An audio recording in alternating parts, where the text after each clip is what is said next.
Hello, everybody. Welcome back to the Giant Beastcast. Here we go.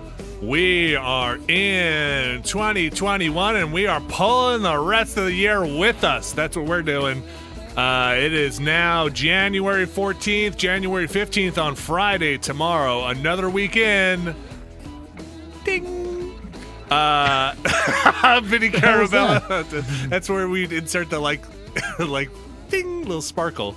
Vinny Carabella, episode 295th. Here we go of the Giant Beastcast, the number one podcast in the world. Another year running. They've declared it already. 15 days in, and they said we don't have to. We've got it. Nailed it again. Whew. I was stressing that one a little bit. Joined always by Alex Navarro. Yeah, it was a little touch and go there, but thankfully everything is normalized and everything's all good. Ding. Jeff Acklar. Hey, what's up, everybody? I'm glad we got renewed for another season. Mm-hmm. It's an honor, you guys allowing me to be a part of your little show here. Didn't think it was gonna last, but here we are. It's an honor for me as well to have you on this show here. It's an honor for me for you to be honored. Really. Oh, great! It's the magic. It's the magic sentence I wanted to hear. I'm sorry. You're sorry.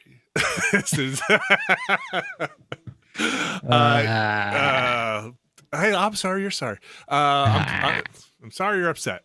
All right, here we go. We are in it. Last week was the week that I talked about all these games that I played over the break, and now I am in the midst of. I played two games. The games coming out of the side of my face. That's a clue. That's a clue thing. That's a clue thing. I played a lot of 13 Sentinels. Aegis Rim and Ghosts of Tsushima, two games that I will not be I'm gonna say this right now, spoilers, they're not gonna make my top 10 because I have not played enough of them yet, but probably had a good chance to if I had got into them sooner. I'm starting to enjoy it. I hit the point in Tsushima where I'm like, you know what, this is Japanese Assassin's Creed. And it's not shy about it. And I'm having a kind of a good silly time in it. Just kind of run around. There are some things about it that I'm like, it's a little rough. It's rough in spots, and I haven't played enough of it to reach points which I think maybe you, Alex, and some other people said, and I don't want to misrepresent you, but maybe drags a bit in places. Yeah, I mean, I forget exactly how many hours it took me to beat that game. It's not the longest of those open world games by any stretch, but the last third of that game, like when you get to the snowy part of the island, is not like, by that point, it really should have been kind of wrapping up. It just doesn't have enough momentum to carry it going through that whole section. Like, that game has a pretty solid middle. I think the middle of it is really where it starts to shine, and then it just kind of drags on. But yeah, I don't know. I mean, my bigger issue with that game is just that, like, nothing about it surprised me ever. Like, it was just not from the design being just, hey, what if we made those Assassin's Creed games, but like the old ones, to the story, which is just, hey, have you ever seen a samurai movie? We're doing that. Yeah, and they're doing it, and it's kind of clunky, and they don't always hit it, and it's like they overdo it. Like, those showdown things are a little silly sometimes. Like, and there's a lot of them. Yeah, there's kind of like every random encounter, but also when the guys start, it's pretty early on, but they start like doing like fake out moves to get you to hit it, and be like, I don't remember that from the cinematic samurai movie thing of the guy. Am I fighting a fucking Ronin, or am I going against fucking like LeBron James here? Is he gonna fucking stutter step me? Yeah, it's a bunch of like jinx. Yeah, and that's a little silly. And like, I've gotten caught with AI stuff, silly little bugs. Like, when you try to go for this serious thing and the cinematic thing, any bug suddenly makes you be like, well, this is more goofy than it even would have been. But then here's a weird thing that a point of conversation for a time and place for this game. I actually appreciate where I'm running into situations where I think I shouldn't be, but where my level is. Like, I'm under-leveled for certain places. The difficulty spike seems to vary wildly depending on what I'm doing and where I am. And if I'm off main story mission, just doing some side stuff. Like I went to go get this legendary piece of armor for this archer, right?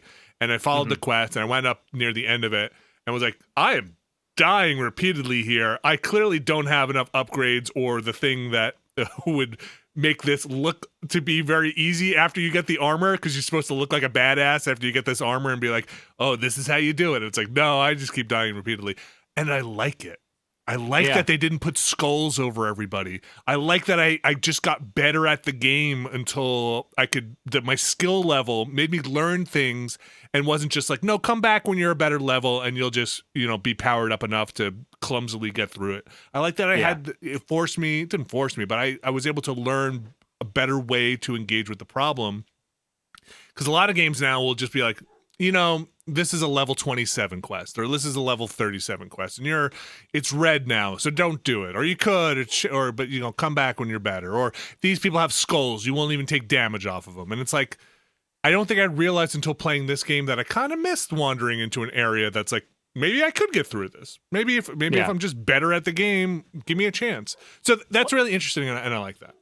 That's the thing I will give Tsushima over certainly this year's Assassin's Creed, and I think I would also say over the last two, is that the challenge curve is a lot more natural in that game. I think that they do a good job of letting you kind of learn stuff, like when you do upgrade, when you do kind of get better.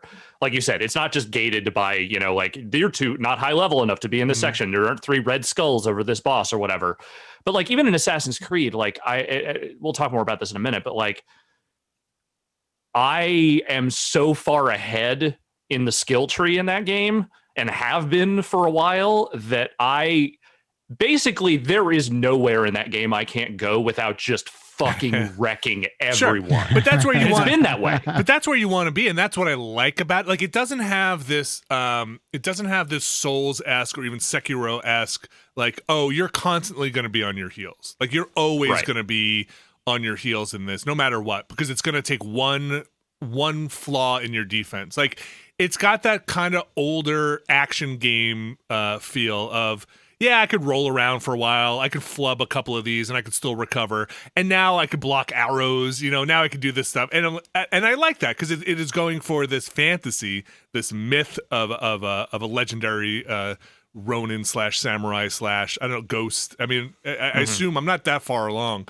but I assume the thing is like, oh, you're giving up these traditional samurai ways in order to become this hodgepodge, Dude, that's literally the story. Yeah. Like that's the story they want to tell, and they think it's a lot more interesting than it is. Like they're very wrapped up in this notion of Jin is so outside the norm because he learned basic stealth tactics. Yeah, he learned to stab people.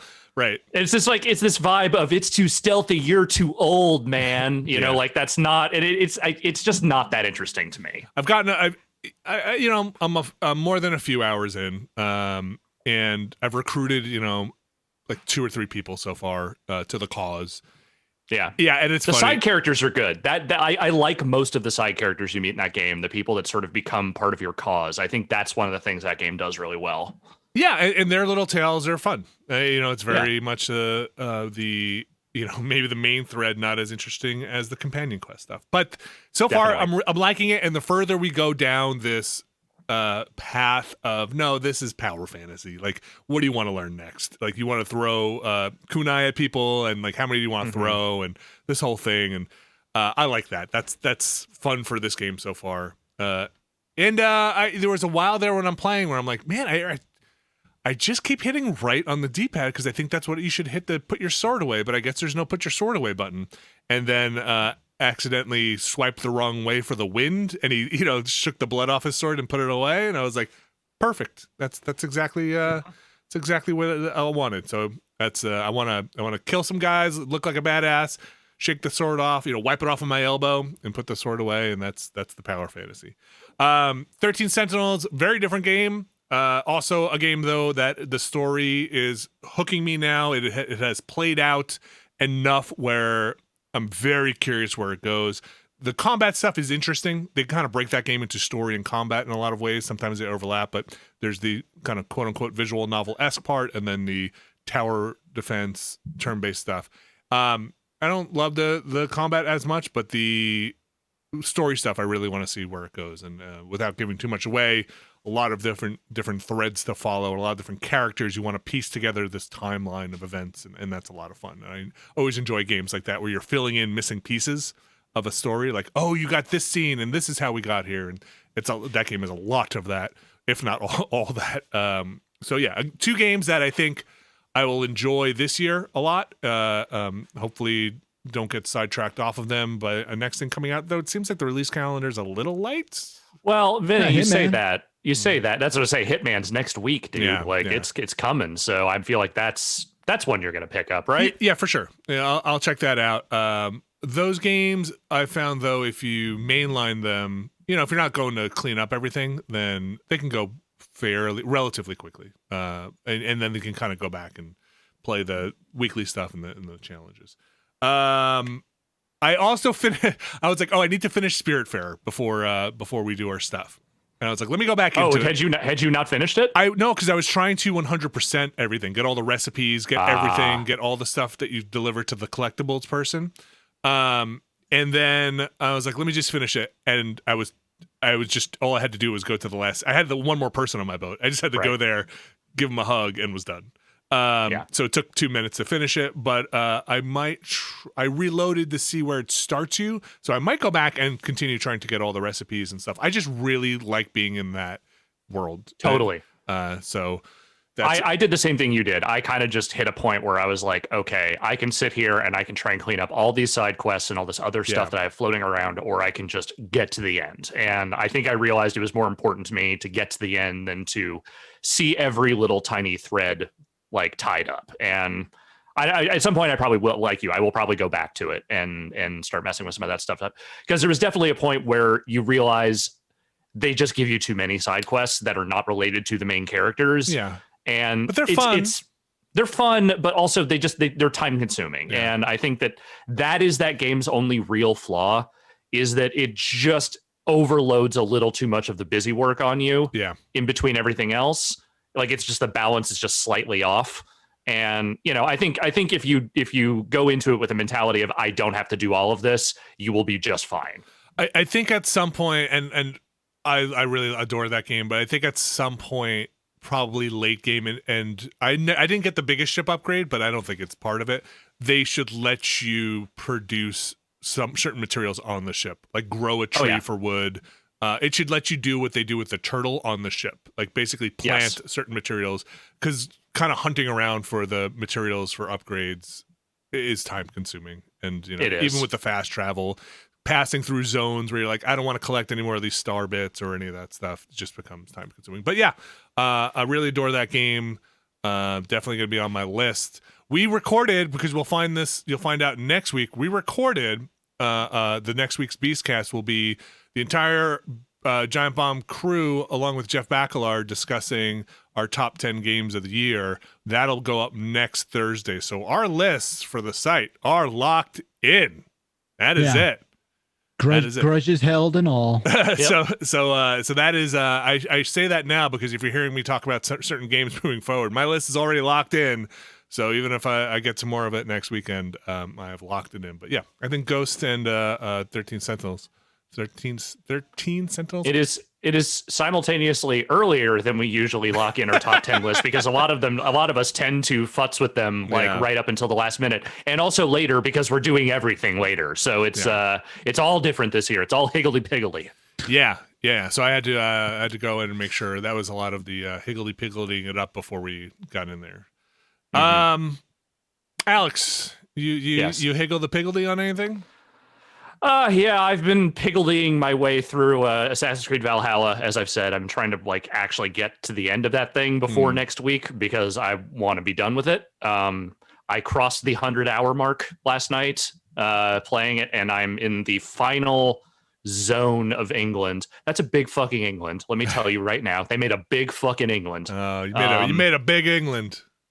Yeah, and I'll keep this short, because I think I'm going to reserve the remainder of my main discussion for that game once I'm done with it. Sure. But it really does feel like they backloaded the best stuff in that game to the end. Like the last, 10 to 20 hours of that thing, like the most interesting plotline stuff. And a lot of what comes before is so stretched out and so samey that it kind of bums me out, because I feel like there's a really, really good 60 to 70 hour game in there, and they just jam too much extraneous shit in, or like especially in the beginning and middle, to just like to make it's rekindling my interest now. But God, if I wasn't willing to power through that stuff, I would have given up a long time ago.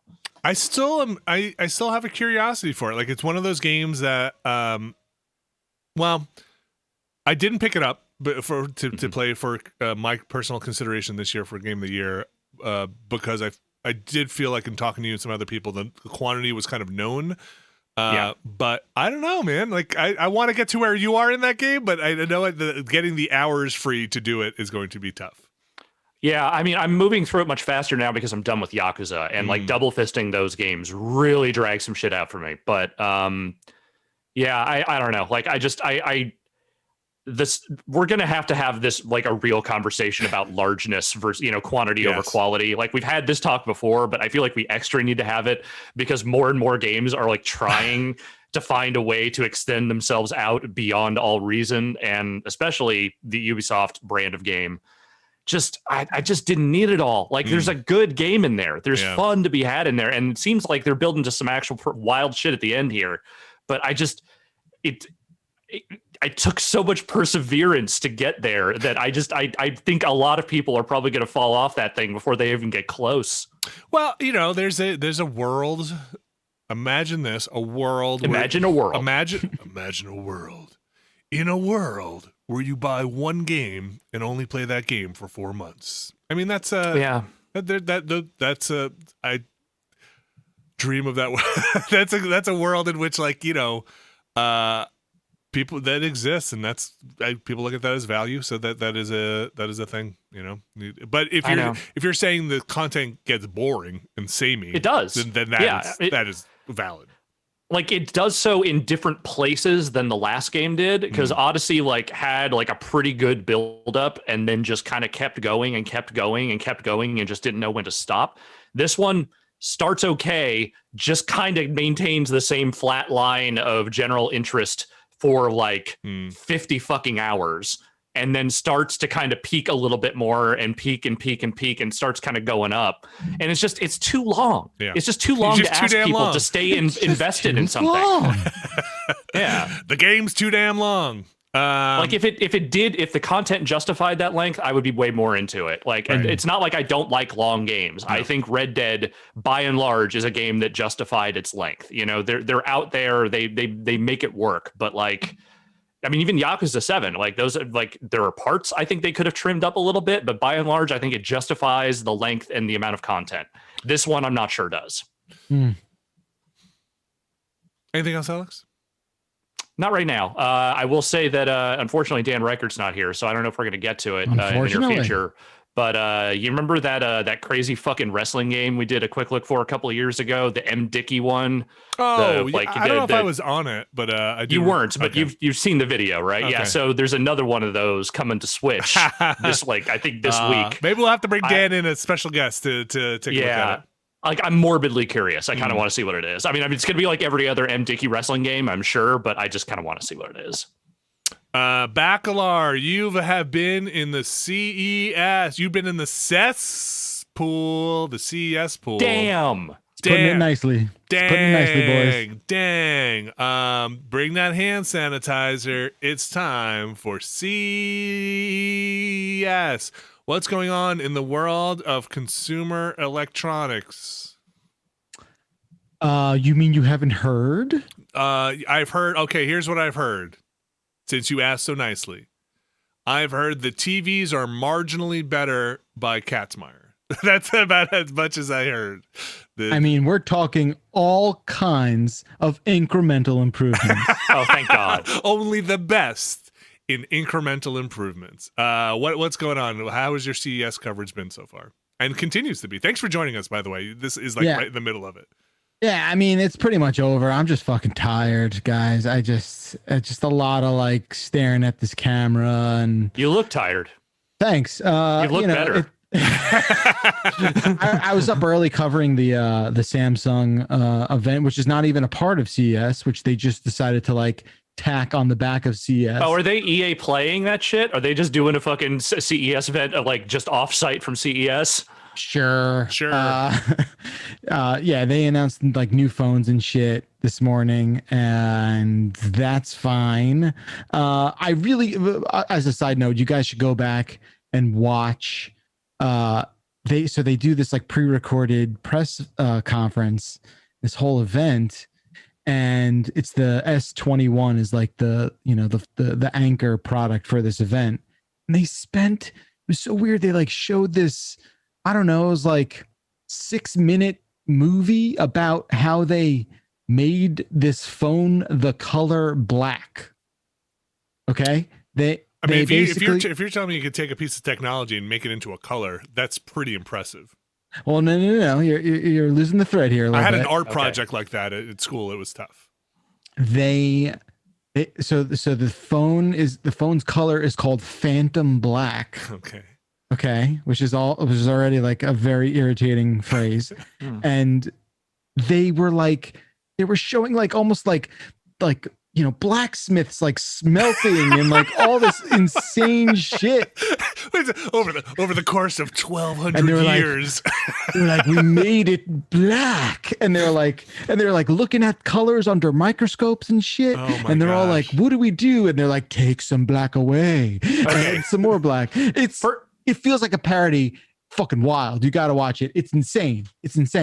First of all, yeah.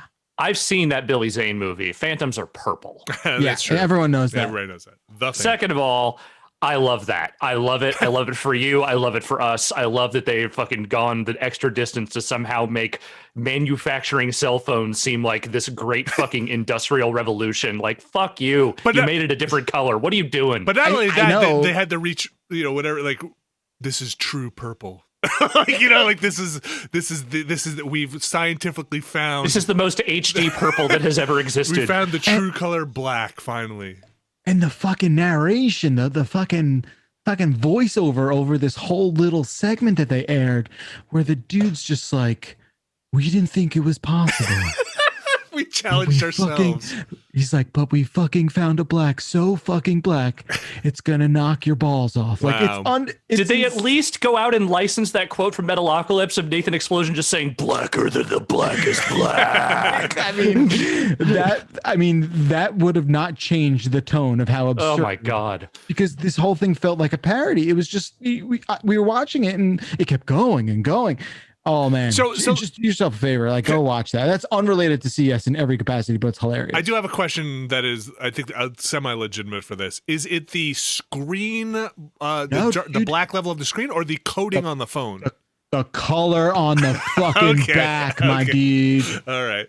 If you hold it up, does it also absorb? Why is there a weather map coming on the back of your phone? Like it looks like there's a fucking storm system coming out when you hold that thing up. That's just like the reflection of the monitors. Yeah, it's okay. It was real rough. Anyway, back to CES proper.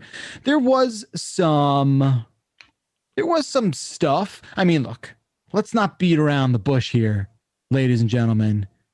CES is a little different this year. Perhaps virtual, not very well attended by both vendors and showgoers. We at CNET did a pretty big blowout job of broadcasting live for 3 days in a row. Congratulations. Usually we do it. Yeah, thanks. We usually do it more when we're out in Vegas, but yes. It's a little bit of a limited capacity thing here. And hey, I don't think there was stuff that really blew anyone away. There was one product that I thought was kind of cool. It was like a Keurig, but for ice cream. So it was like this thing you put in your kitchen. It's like a kitchen appliance, and it's got these little pods. Oh boy! And the pods make like single serve ice cream. Oh boy! No more pods. Yeah. The pod thing needs to end. Didn't we all say like this was a bad idea for the environment? You can't do these single serving things. It's terrible. Yeah, no more pods. Look, I didn't do this. Okay, you wanted me to tell you. Kind of sounds like you did. It sounds like this is your favorite thing ever. No, it's not. I just thought that was an interesting sort of thing. Look. If that is any indication of the vibe at CES, yeah, it is. It does. Okay. So, so Razer every year comes to CES and they come up with some impossible vaporware product that's never going to see the light of day, and they did it again. They brought this thing called, the hell's it goes, like Project Hazlet or Horror, something like that. Is this the thing? I know what it is. Yeah, it's the N95 mask that has a built-in microphone and speaker into the it's Bane. You mean they yeah, they made a Bane mask. And we just did a Bane thing on something. Maybe it was on the Rogue that hasn't gone up. And I have a terrible Bane. I can't do Bane. I don't. It's a bad. Well, it depends on which Bane you're doing. Like, are you doing old cartoon Bane? No, or are you doing the fucking Tom Hardy? I don't know what accent I'm doing. Bane. Yes, that one is. I cannot. Yeah. So I mean, so yeah, it's a concept thing, but I don't know. What's interesting about it is that it's this sort of self-contained thing. Look, as someone who has to wear a mask and with the glasses fogging up, like that sucks, right? Yeah. This thing is all enclosed, so it like hugs over your nose, and it's it's got like a ventilator, so it's like you can my mask. Isn't the whole point that like masks that use any kind of ventilation system are inherently less useful than the ones that are just coverings? I don't know, man. I ain't a doctor. This thing is also not real. What do you want from me? Like, no, I mean, like, it's real enough that they made a prototype, and I mean, like, even if they aren't the ones that put it out, like, look, we're not that far off from a bunch of people who played Watch Dogs fucking 2 being like, oh, we all need to make masks now that have those fucking LED light up screens on them. Yeah, I mean, you're right. Like we're not that far away, I guess. You're right. But they made like a cyberpunk mask with RGBs in it, and that's as a not doctor or medical professional. I think the ones I have I had from doing the attic, the construction masks that vent out but don't vent in, are fine for you, not for the people, not for everyone else. Sure, not for the people. Yeah, around. I mean, look, check the press release that came along with this thing. Sure, but what is interesting is that it docks in this cube, recharges, and the cube itself is like a UV light disinfectant, which I thought was neat. It's a lot. That's a lot, Razor. That's does it also it work as a mask? Does it have LEDs all over it? It does. It has LEDs in the speakers. So they glow. Can I chat with my gamers while wearing it? Yeah, so you could be tacky as fuck and safe at the same time. Look, I'll say this. Yeah, I know. I hear what you're saying. Like, this is it. This is it. Razer does this every year. Their shit never comes out. It's more of them just be like, we've got people just in rooms thinking of shit like this. Like, that's what we're doing. So, all right. Didn't their like super transforming monitor or whatever come out? Like their it was a desktop. It was like a modular desktop. Yeah, I don't think that came out. Or their throne chair. Remember that thing? Well, so then they had another thing called Project Brooklyn, where it's like this, it's like this chair, and out of the back of the chair, almost like Dr. Octopus. It's like this bendable OLED screen that sort of like unwraps in front of you. Yeah. I don't know. It's not real. It's not real. Is anything real? No. What else? I think Asus came out with some stuff that I was curious about. They came out with a 32-inch 4K HDMI 2.1 monitor. Ooh. That, let me tell you, that's going to be fucking expensive. I'm sure. They didn't announce a price, but that shit's going to be a lot of money. So I'm not there yet, but I think I might want to invest in a HDR capable monitor at some point, because this one does 4K, but it doesn't do HDR, and I'm not there yet, but I think somewhere down the line I'm going to want to do that. Yeah. Here's the thing, right? HDR in, and I think we've talked about this on the show before. HDR in monitors, like PC gaming monitors, has not been great anywhere close to how good it is on like OLEDs, for example. Right. So I definitely think that delta is shrinking, right? But we're not there yet. Yeah, we're not there yet. I think now at this point you're probably going to get it in that expensive gaming monitor you buy anyway. But yeah, so they're doing the 32-inch 4K. They're going to have a 27-inch 1440p with 2.1 compatibility too. So for someone who, has like a high-end PC and maybe one of the new consoles, that HDMI 2.1 is what you want. So that is neat. They have they're doing like a keyboard with a modular numpad. So if you're like a TKL person and you're like, hey, I'd love to like expand my horizons on the left side of the key. Yeah. I'd love to expand my horizons on the left side of the keyboard. You can take that numpad off, swap it to the left side of the keyboard, it magnets in or whatever the hell it is. Sure. And, go for it. My coverage at CES, I did some pinball stuff, as you guys know. Yeah. You saw that. Those videos are up. I also showed off a keyboard from our friends at the Key Company. That was really fun. And that was my CES.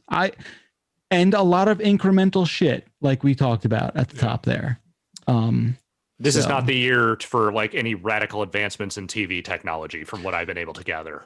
Yeah, I mean, there's like a transparent OLED was a thing, but like I think that's more of just like, hey, you know how we've all been communicating between plexiglass for 19 months? Like, yes. Why wouldn't it be cool if there were images in that plexiglass?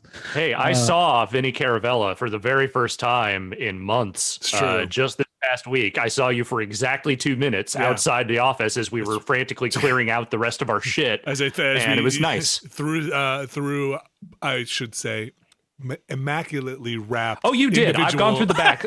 I've gone through the boxes. You did a fantastic job packing that stuff up. Thank you. I packed up all his Simpsons characters, wrapped each one individually, and put them in the box, and then threw everything else in the other boxes. Just shook the desk out on top of the other box. So I had to go into the office. I think I mentioned this. We had to get out of the office, at least the desk area, by this Friday. I think is this Friday. Yeah, this Friday. Yeah. So went in. Packed up some stuff, went into the studio, gave it a hug, fist bump, I should say. Didn't want to get too close. No, went in there, tried to grab. I will say, if you sent us stuff over the course of our tenure there, I tried to take as much as my Prius could hold. It is now in my basement.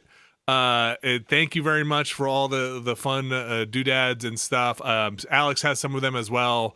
My car, my poor child had boxes on her lap as we tried to. There we go. Yep, stuff has made it out. Took the personal stuff out of there, and packed up the car. Poster tubes. I had a poster tube at the office. Abby, if Abby's watching, I have this for you. If you want to come and get this, I'm not gonna. I don't need this. I don't need this. I already own the net, so I'm good. So by all means, feel free to come and grab this anytime. I have Abby's Genesis too. She forgot. I messaged her and said, "I'll take it. I'll get it out of there." Hey, what's up? Between us, I was I was in the office too. Yeah, and I found something. I found something. What are you talking about? I found something I thought was there. And I'd been hounded. Wait, it's the MacGruber. Hounded. You found for months. Yeah. Where did you find it? Right where I left it. On Dan's desk. In the fucking garbage. But I did find it. The first thing, so we had to go, we all went in, or not all of us, but you went in a separate day than I did. It was all staggered. I was there Saturday. And then one of the first things office managers Carlos said when I went in there is like, man, Bacalar had a fucking lot of boxes. I was like, wait, how many? A lot of boxes. Look, you'd been in that office for a long time. You had collected a lot of stuff. That was essentially a second apartment for over a decade of my life. Yeah. At least I got my Batman Riddler trophy. I see it back there. Yeah. You had a lot of stuff too. It's in the old studio, in the old CNET studio, more stuff. They redid it and took some of your stuff down, right? Yes. So believe it or not, there's still some stuff that I just could not find in that studio, but it's all tchotchke nonsense. We'll get it when we get it. And if not, throw it in the trash. It was a lot of stuff. It's a lot. It was a bittersweet moment. I'll tell you, with CES being over now and that, for me, that is like the major mile marker for the year. For me, it's like CES, then E3, right? Those being, kind of 6 months apart. It's wild. It's just it's been so wild on top of everything that's happened. But yeah, I happy to be done with all that stuff and moving back into, other stuff for sure.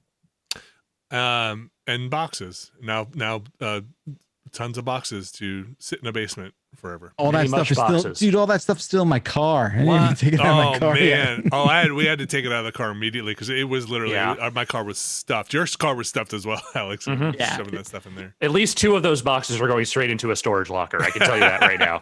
Yeah, I'm surrounded by this stuff. It's all the games that people sent us and all that stuff that was sent to us in mail bags. All the Gundam stuff that was sent over.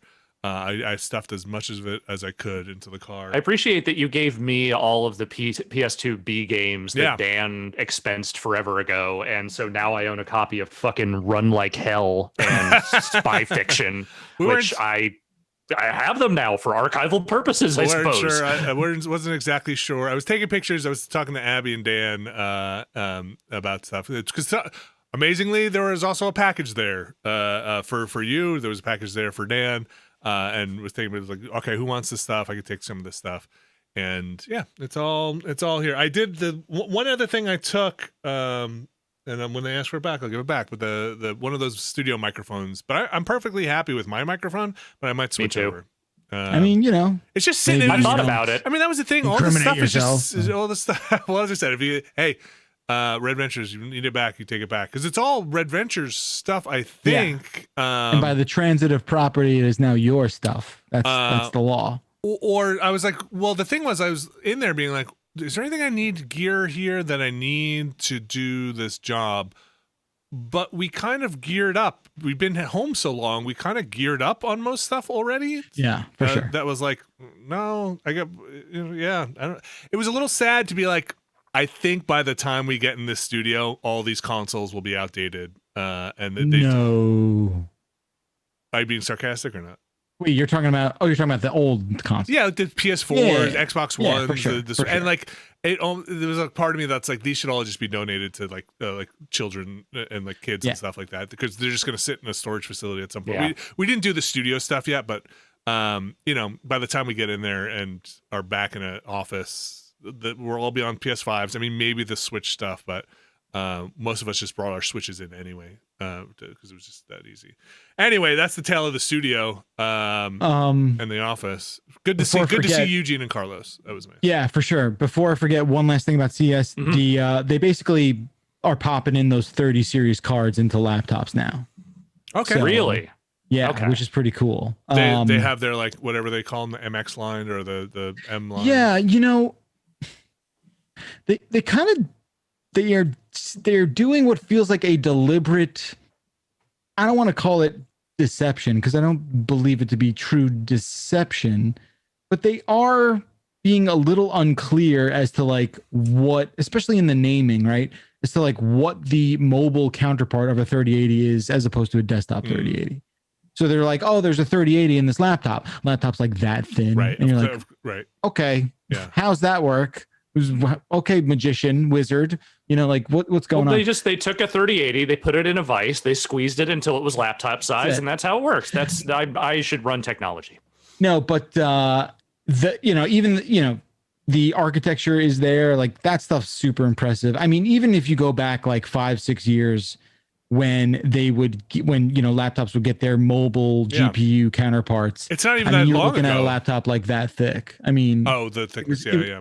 It was crazy. I mean, you basically had a portable desktop is what you had. And now the weight and the real estate is so much more practical than it was even just a few years ago. It's wild. Yeah, I was looking at the laptop I have here that was from work with the 10 series in it. And that had its own drivers, and it's like the 10 series M or whatever it is, and then you had to download these Q drivers. That's the thing too, is like when sometimes laptops get funky I hate that when they do this with their proprietary drivers for their like, oh, you have this Asus laptop that uses this proprietary NVIDIA driver that you can only get, or you should only get through the Asus portal, not through NVIDIA, because it's, otherwise it's not signed off. Yeah, just that stuff drives me bananas. I mean, this is a longer conversation to be had by, other people another time, but like the whole, keeping things congruent with the naming, with the nomenclature. Yeah. It is inherently misleading. I just wish there was a way to like fix that. I get it. You don't want to come out and debut a 3080 GPU on a desktop and then be like, and here's the, we're only at the 1080 on the laptop. You know what I mean? Like, which I don't know. It's tough. But, yeah. I mean, it works for me. If this laptop says it's got a 3080 in it, then I'm buying in, even if it's a completely different card. But the technology comes along, right? The libraries for the card, the kind of they call it the 30 series or the 3000 series. I call it the 30 series. Okay. I've seen it called either way. Okay. Is that becoming easier to get now in terms of availability? So, yeah. I think they are easier. I still think you might have a tough time maybe with the 80, but I'm pretty sure the 70 is easier to get now. And okay. Yeah, I still want to build not necessarily the video card stuff. I still want to build one of those like Ryzen machines with the I really heard that just for compression and CPU stuff. Maybe someday. So I got too many computers around right now, but at some point, I'm trying to get rid of some. Yeah, they're aging out here. So yeah, that's CES. More kind of wrapping up. It's more stuff still happening. Is there gonna be a CES wrap up for CNET? I think we probably already have that up on our YouTube site. Okay. Like I said, most of the videos I did a couple live, and most of them were recorded before the fact. So all that stuff is up there with a little search, and you'll be fine. I one little bit of tech news here. That's it's fun here for me, for the old Vince. You're gonna try this now? The tech beat. Yeah. Yeah. Let's hear it. Wrong. Actually, the 30 not so easy, is it? It's the 30 series, and they're especially hard to get. No, the I got it. I bought that. I think somebody mentioned that you should just get that iPhone SE, which I didn't know existed, and so I picked up the iPhone SE, and it just came today. I haven't unboxed it yet, so I've heard stuff about the battery not being great, but I'm not that concerned about it. And Backlar, I had a question for you. I think I actually asked you this off the air, but I'll say it here for everybody else. So this is not a 5G phone. What do you think, having come out of CES, did we see a lot of 5G stuff, or is that still way off in the distance? Am I going to be buying a new phone anyway by the time that becomes a thing I'm worried about?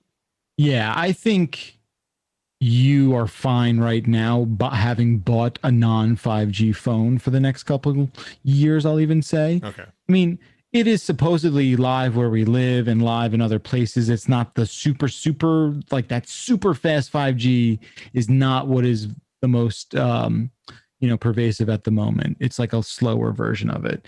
But yeah, that's been the theme of CES for like 3 years running now. It's just like, well, this is gonna be the year. This is gonna be the year. Do that with Mars and people on Mars. They're like 5G. 5G. That's 5G. We're just gonna put the 5G on the Mars. That's how we're gonna do it. How do you think it all works? It's 5G. It's 5G.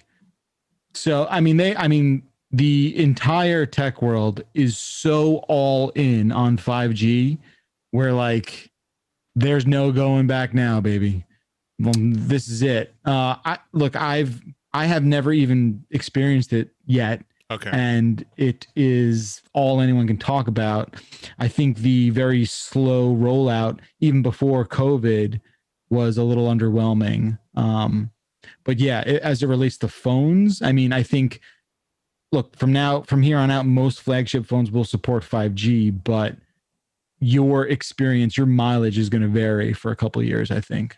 And the thing I did a bit of research just to make sure I wasn't blowing, $300 or $400 on something that I was going to regret, which is, a thing you should do.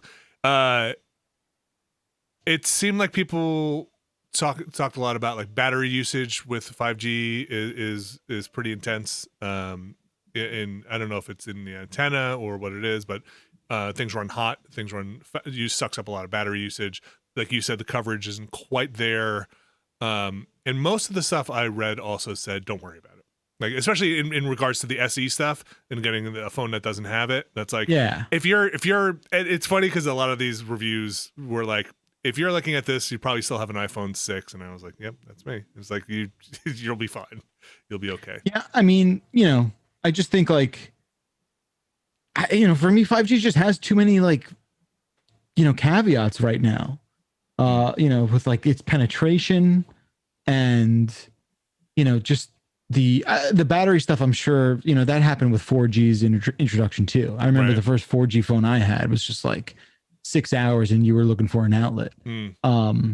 So, all that's kind of relative with battery life, but yeah, it's just been a really slow kind of thing. And look, like, a lot of companies have jumped the gun on saying exactly what they are realistically offering. I mean, I think Verizon got fined or some sort of citation about their 5G advertising. I mean, everyone is so, quick to be like, yo, 5G's here and it's like in your face and it's all up your shit. And it's like, no, it's just not. We in the beginning of the lockdown, I was seriously looking into getting a 5G hotspot because my home internet is kind of dog shit. Well, your upspeed is like my upspeed is atrocious, and it's just like I was like looking into it, and they're like, well, you need to be working next to a window and all these things, and you're like, what the hell are we doing here? It's just not there yet. It's just not there yet. All right. So in just kind of bringing this back around, CES, you did not feel was 5G heavy? I mean, it is because everyone is banking on it. Like a big thing of CES is it's a lot of like looking to the future, proof of concept stuff, and all of that has the 5G sort of caveat built into it. So that's when I say everyone's all in on 5G. Okay. Everything that they talk about is like, well, presumably that 5G will be the superpower, force. Right. The smart cards us. And like you said, putting people on Mars. Yeah. As somebody who probably. I wonder what the average for smart home devices is. I guess that is probably a thing I could just look up. Like how many, like for connected devices to the internet in the house. Like what is the average? Let's just say in the States, what the average, I want to say, because Monday was the big press conference day. All the big companies that usually attend CES did these pre-recorded press conferences. And look, what's funny is there's such an incongruency among them all, where like they all have different sort of like ways of looking at it. And I do recall one company, maybe it was Intel, I can't remember, saying something like 50 devices is now the average across the states. Yeah, like in a home. Cow. And that does a phone count as that? Like a phone counts as one? For sure. Yeah, for sure. Which seemed, even for like someone like me who's probably got way more shit than the average person, seemed high. Well, if you're talking like your consoles, your phone, your PC, like anything that connects, every television you have, your car, all of your fridges, right? Right, your washer, your dryer. Yeah, like I guess that does kind of make sense. Yeah, real quick, because this is on press day I covered some of the driverless car stuff, and and that is very reliant on 5G also, and the spectrum of estimation going company by company as to like when we're going to get to like fully automated level 5 or whatever the fuck it is, where it's like total automation, like go to bed, you'll get there when you get there. Yeah. Like there's estimates between like 3 years and 55 years. What do you think? I have no idea. Look, here's what I had to say on that live stream, right? They were talking about, we'll reach that in the second half of this century, right? Or whatever it is. How can you even attempt to predict that in 2021? Right? Like think about looking at February. Right? Think about the insane advancements that we seem to every now and then take, where like we go light years in like we move at the speed of light, and sometimes we're just like mucked up and we just fucking hit a wall. Like, how could you even attempt to wrap your head around what 50 years could be? It just seemed like this such an irresponsible estimation of where consumer technology is going. it's just like, no, what? Don't say that. Well, look, I mean, as we know, all of our technology advancements are completely reliant on which alien spaceships happen to crash land on Earth and what we can cull from them. So until the Galactic Federation comes along and leaves another skiff on our fucking planet, we're not going to get anywhere. Backlar, go ask the people digging up that spaceship in your backyard that are with the generator. Seriously. No, it's just like, what? Oh, we think about 408 years until that'll happen. It's like, go fuck yourself. What are you even talking about? We're not making it that far, man. Come on. I'm sorry. We're just not. Oh, it just seems so insane. Like I almost like blurted out during the live thing where I was just like, what are you doing, dumbasses? Oh man, now I got to reinvest all my stocks. You're saying we're not going to get the draft? Oh gosh. I think we'll get there in a lot of places. I think New York City is a place that is just like, I don't know about that. I just don't know when that's going to happen. Because of the politicking of it, or because of the technology? Because I feel like because the infrastructure, it seems like, this might be the perfect place to have. If you take the human cost and the politics out of it, and the disenfranchisement and the unemployment out of it, that's a lot to take out. You're taking out most of it. Actually, if you built this thing in Sim City and just said, okay, I want put the cars in, then you'd probably be fine. But yeah, here's the thing. I think just in terms of like, hey, driverless cars, make it work in a city. Yeah. New York City, any urban city, it is such a gargantuan test because of the endless amount of variables, right? Again, I do think right now, outside of the major cities, I do think driverless technology right now is already well beyond human skill. Like, I think if all of a sudden you flip the switch and everything went driverless, I'm talking like small town, highway driving. I've heard it's terrible in like rural environments where like the roads aren't mapped well. And I saw a video a couple of days ago of someone in their Tesla saying that their car stopped moving while driving past a graveyard because it saw a ghost. Okay, that is not that is not that's real. Yeah. Well, I mean, there was a video of it like sort of detecting a person and then not detecting a person. Whether that was a ghost, I do not have the authority to say whether that was a ghost or not. So that's how we're gonna find out ghosts exist, because only car. It's not dogs. We were wrong the whole time. It's not dogs and babies. It's cars. Only cars can see ghosts. This Black Mirror. I'm sucks. Elon Musk, and these are our ghost adventures.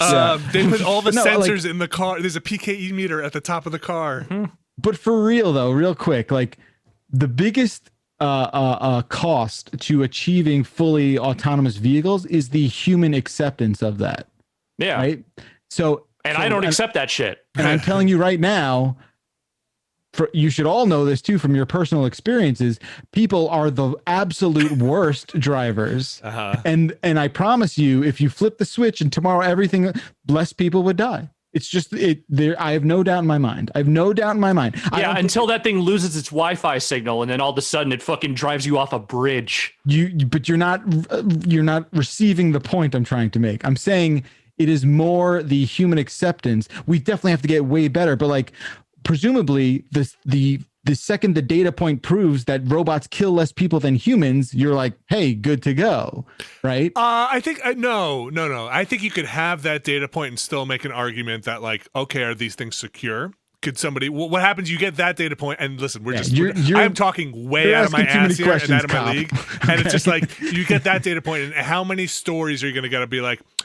This person's car just turned left all of a sudden and went through a building. I think was it hacked? I don't know. Where investigators are looking at the black box in the car. But again, my point is that still less people will die. Yes, totally. Yes, because for every one of those stories, 13 people turned a wheel themselves and went into a building. Yes, exactly. Totally. Yes. There are I think there are a lot more issues that we cannot get into here with driverless cars. It's a fun conversation just for the sort of metaphysical existential conversation it lends itself to. But anyway, it was interesting to hear these companies being like, yeah, I would sit in my driverless car over any Uber any day of the week, but it's going to be a monumental task convincing humanity that it is safe. I mean, we could look at the state of the United States right now, where you can reach a vaccine in record time, but getting people to take it or to wear masks is still... it's a similar paradox. Yeah. It's still, humans. Let's, speaking of humans, we're going to take a break. Machines don't need a break, but we do. We're gonna take a quick break here. I'm gonna play the music, and we'll be right back with some news. Everybody, while we're gone, I want you to solve the world's problems. So that's your homework for this next 5 minutes. If you're listening live, if you're not listening live, you only got like a second or two. So get on it. Here we go. I'm telling you, watch that Phantom Black video. Just watch that shit. All right, hold on. If we play the music.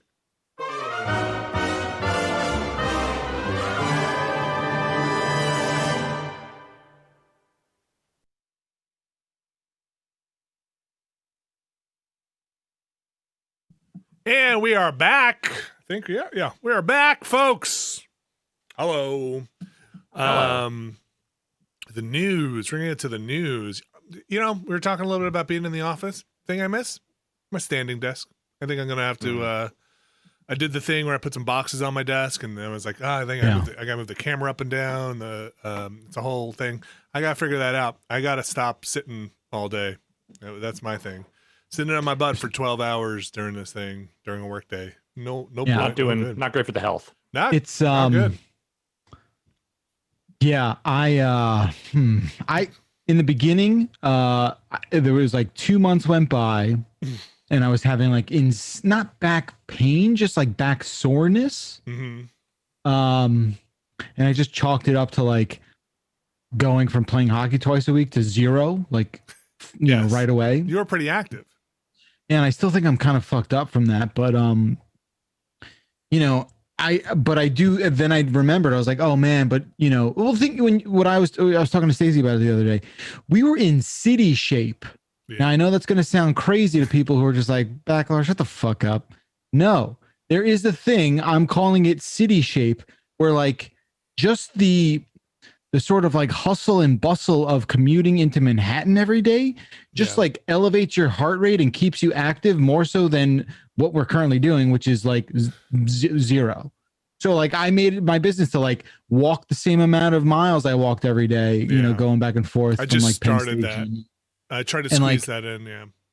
Just doing some kind of thing to keep me going. Like I do the Peloton, but I fucking hate it. And good ad. No, I mean like I'm doing it like twice a week now, and I'm just like, oh man, it's not for my body. My body is so mad when it's done with it, but it, you know, it's more for the cardio, let's be honest. But so yeah. I did the thing where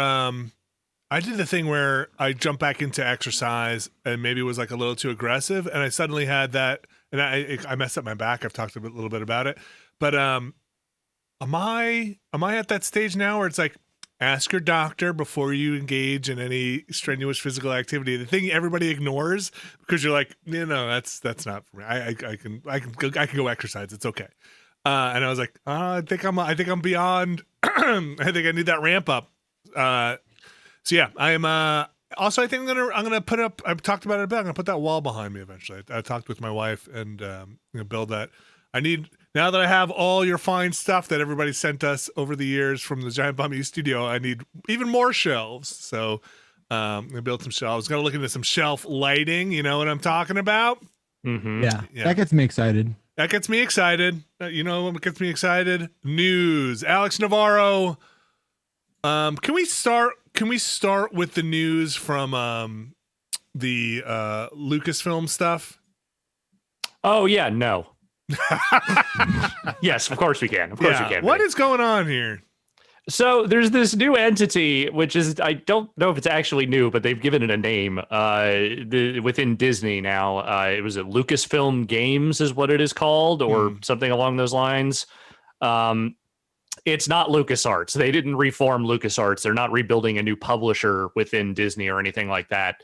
But it does sound like there is now a company or a group within Disney that is now working with external partners more officially than before, which there already was a division doing that, but it sounds like they just gave it a name.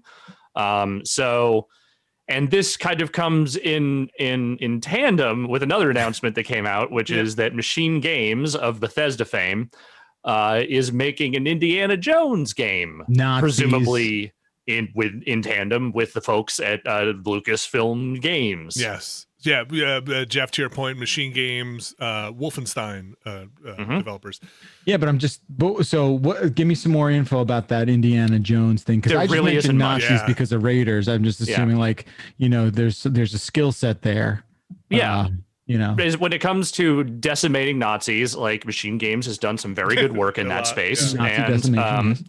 And so, like, they haven't shown anything. They showed a teaser that just showed a hat and a whip, and that was pretty much it. But yeah, they're making that game. And I like Indiana Jones. I am not a person that is in particularly high demand for more Indiana Jones. Like the Uncharted games already exist. They kind of do that in a different context, just, a little less 1940s and a few, like, slightly fewer Nazis. But other than that, like, it's not that I'm not excited. Like, cool, those guys made fun games. I'm interested to see what they do with it. But I don't know that I have quite the, like, burning need for this that maybe other fans do. Yeah, it's like you said, especially that we have an Uncharted. We have like 4 of them. And it's like... Are these like Origin Indiana Jones things or something? They already did that. They already did Young Indiana Jones or whatever the as TV a game series they was. did? Not as a game. I hope it's a side story thing. I don't need any of the movies. Sure. I don't need any of the done. I'm trying to think of Indiana Jones games that first of all, that I can remember. There's the Atlantis one, which was the adventure game. There's the arcade one, which I think was Raiders. I think that was a Raiders one, because you're running around freeing all the prisoners. There's the Last Crusade that was on the NES, which I mostly just remember you have to choose the right chalice. There's that one. I think that's all I can remember. There was a 3D one though, wasn't there? Yes. It's ringing a bell. I just can't connect the dots. It's been a long time since a new Indiana Jones game has come out. I mean, if anything, the time between this is like okay. I don't know. It's like, is there the interest is the thing. So the most interesting thing to me about all of this, one, EA is no longer the exclusive partner for console and PC video games in the Lucas sphere, it seems like. Because actually, as an addendum to that story, it sounds like they're making a Star Wars game over at Ubisoft. Massive is making it. The people who made Division 2. So they're making an open world Star Wars game. So EA is no longer the hotness. I mean, I don't think it's that they're not going to make Star Wars games anymore. I think it's that they're just not the only ones doing it. Yeah. And I didn't hear that news. That's interesting.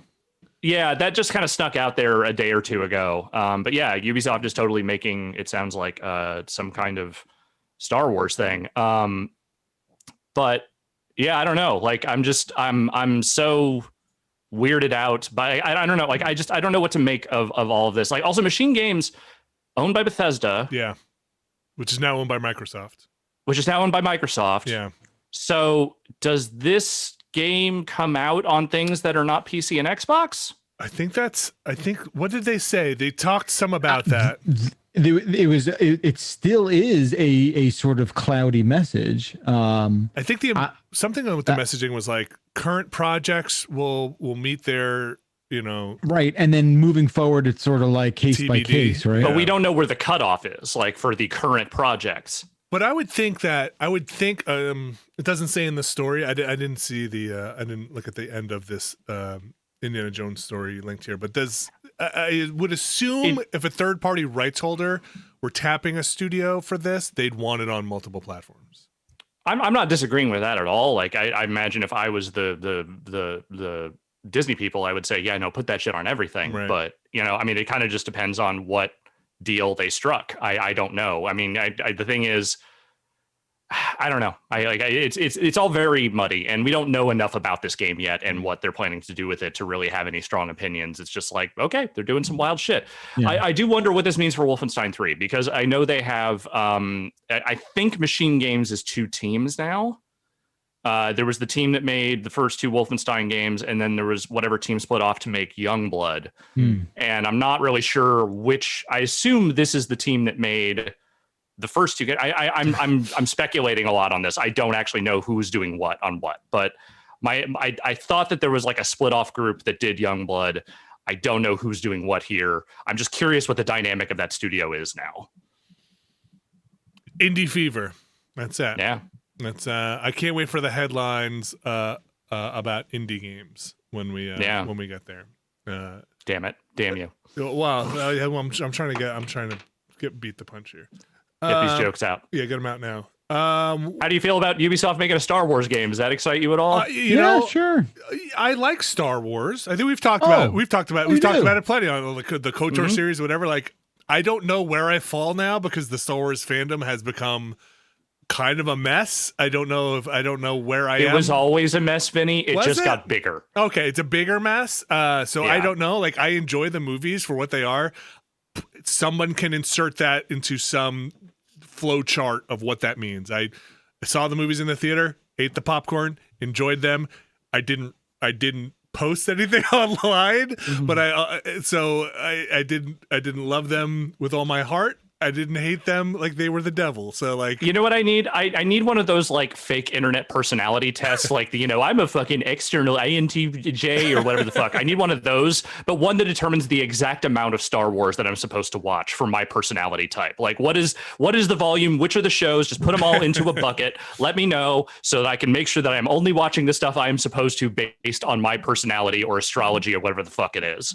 I can name Admiral Thrawn, but I don't know everything that's happening in The Mandalorian.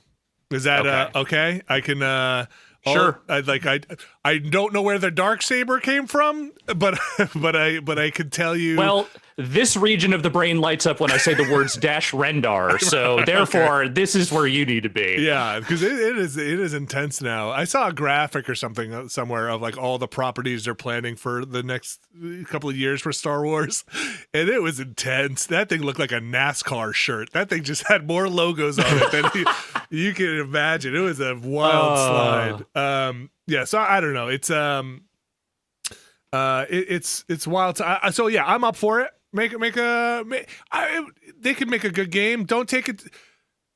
I like that last Respawn Star Wars game. What was it? Yes, I did. It was fine. I didn't love it as much as other people did, but it's the first thing from EA Star Wars wise that I was like, they had something here. Yeah, I enjoyed that. I'll take more of that, please. I like narrative based Star Wars stuff. I don't really love the multiplayer stuff. I think the Squadrons was fun. I think the Battlefront was fun. I'm not huge fans there. I like a nice original story in a Star Wars universe, and that's where I would want Ubisoft to go. But don't make me climb a space tower to unlock. What if you were climbing that space tower as Luke Skywalker? No thanks. Whoa, game changer. You think this indie thing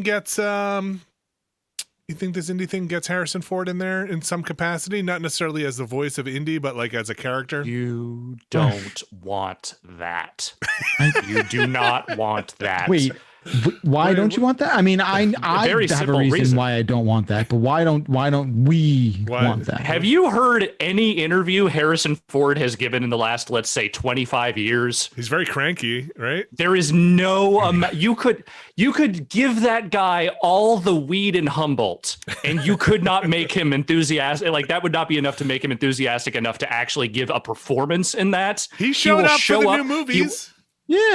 Yeah, he showed up at fucking Blade Runner in the fucking t-shirt and jeans he got at the Gap the day before. That dude does not give a shit anymore. Yeah, I mean, I guess I understand what you're getting at, but he also seems to like accept a lot of roles and like they're funding his weed growing operation. Dude, I feel like he could have afforded that way before. Anyway, look, man, he was a carpenter. Hey. It belongs in a museum, I guess. He's also like 80, isn't he? I mean, he's like in his 70s. Look, I love Harrison Ford, and I especially love cranky Harrison Ford, because that is how I aspire to be when I am that age. I want to give that little of a shit about everything. That sounds great. But you know what? As far as like a casting director is being like, oh, we could get Harrison Ford into a sound booth. The level, just the sheer volume of total disinterest you would get from that voice performance would be unlike anything you have ever seen in video games. No actor will ever sound more bored in a performance. No, never. Never. He will break the fucking needle on that shit. The apathy needle will be broken. What was the? Oh, gosh, you know this and I know this, but I can't name who it was. What was a Yakuza game? Oh, some mobster thing where the voice actor was the worst, and we did a video on GameSpot for it. And we had clips of it. It was like the worst voiceover recording. I can't remember exactly what it was. I feel maybe one of the Godfather games. Might have been one of the Godfather games. Isn't that new Indiana Jones movie coming out this year? Like, you think he just phoned that in? I don't think they've even started filming that, dude. I think there might be a script, but I don't think they've gone any further than that. Wait, I thought that was in the can. They're making, dude. They're making movies a are broken right now. Man, just to see like 78-year-old Harrison Ford like not giving a shit as Indiana Jones in Indiana Jones 5, where he's just like grunting and like just hating being fucking Indiana Jones that whole time. That'd be fun. Just let him rest.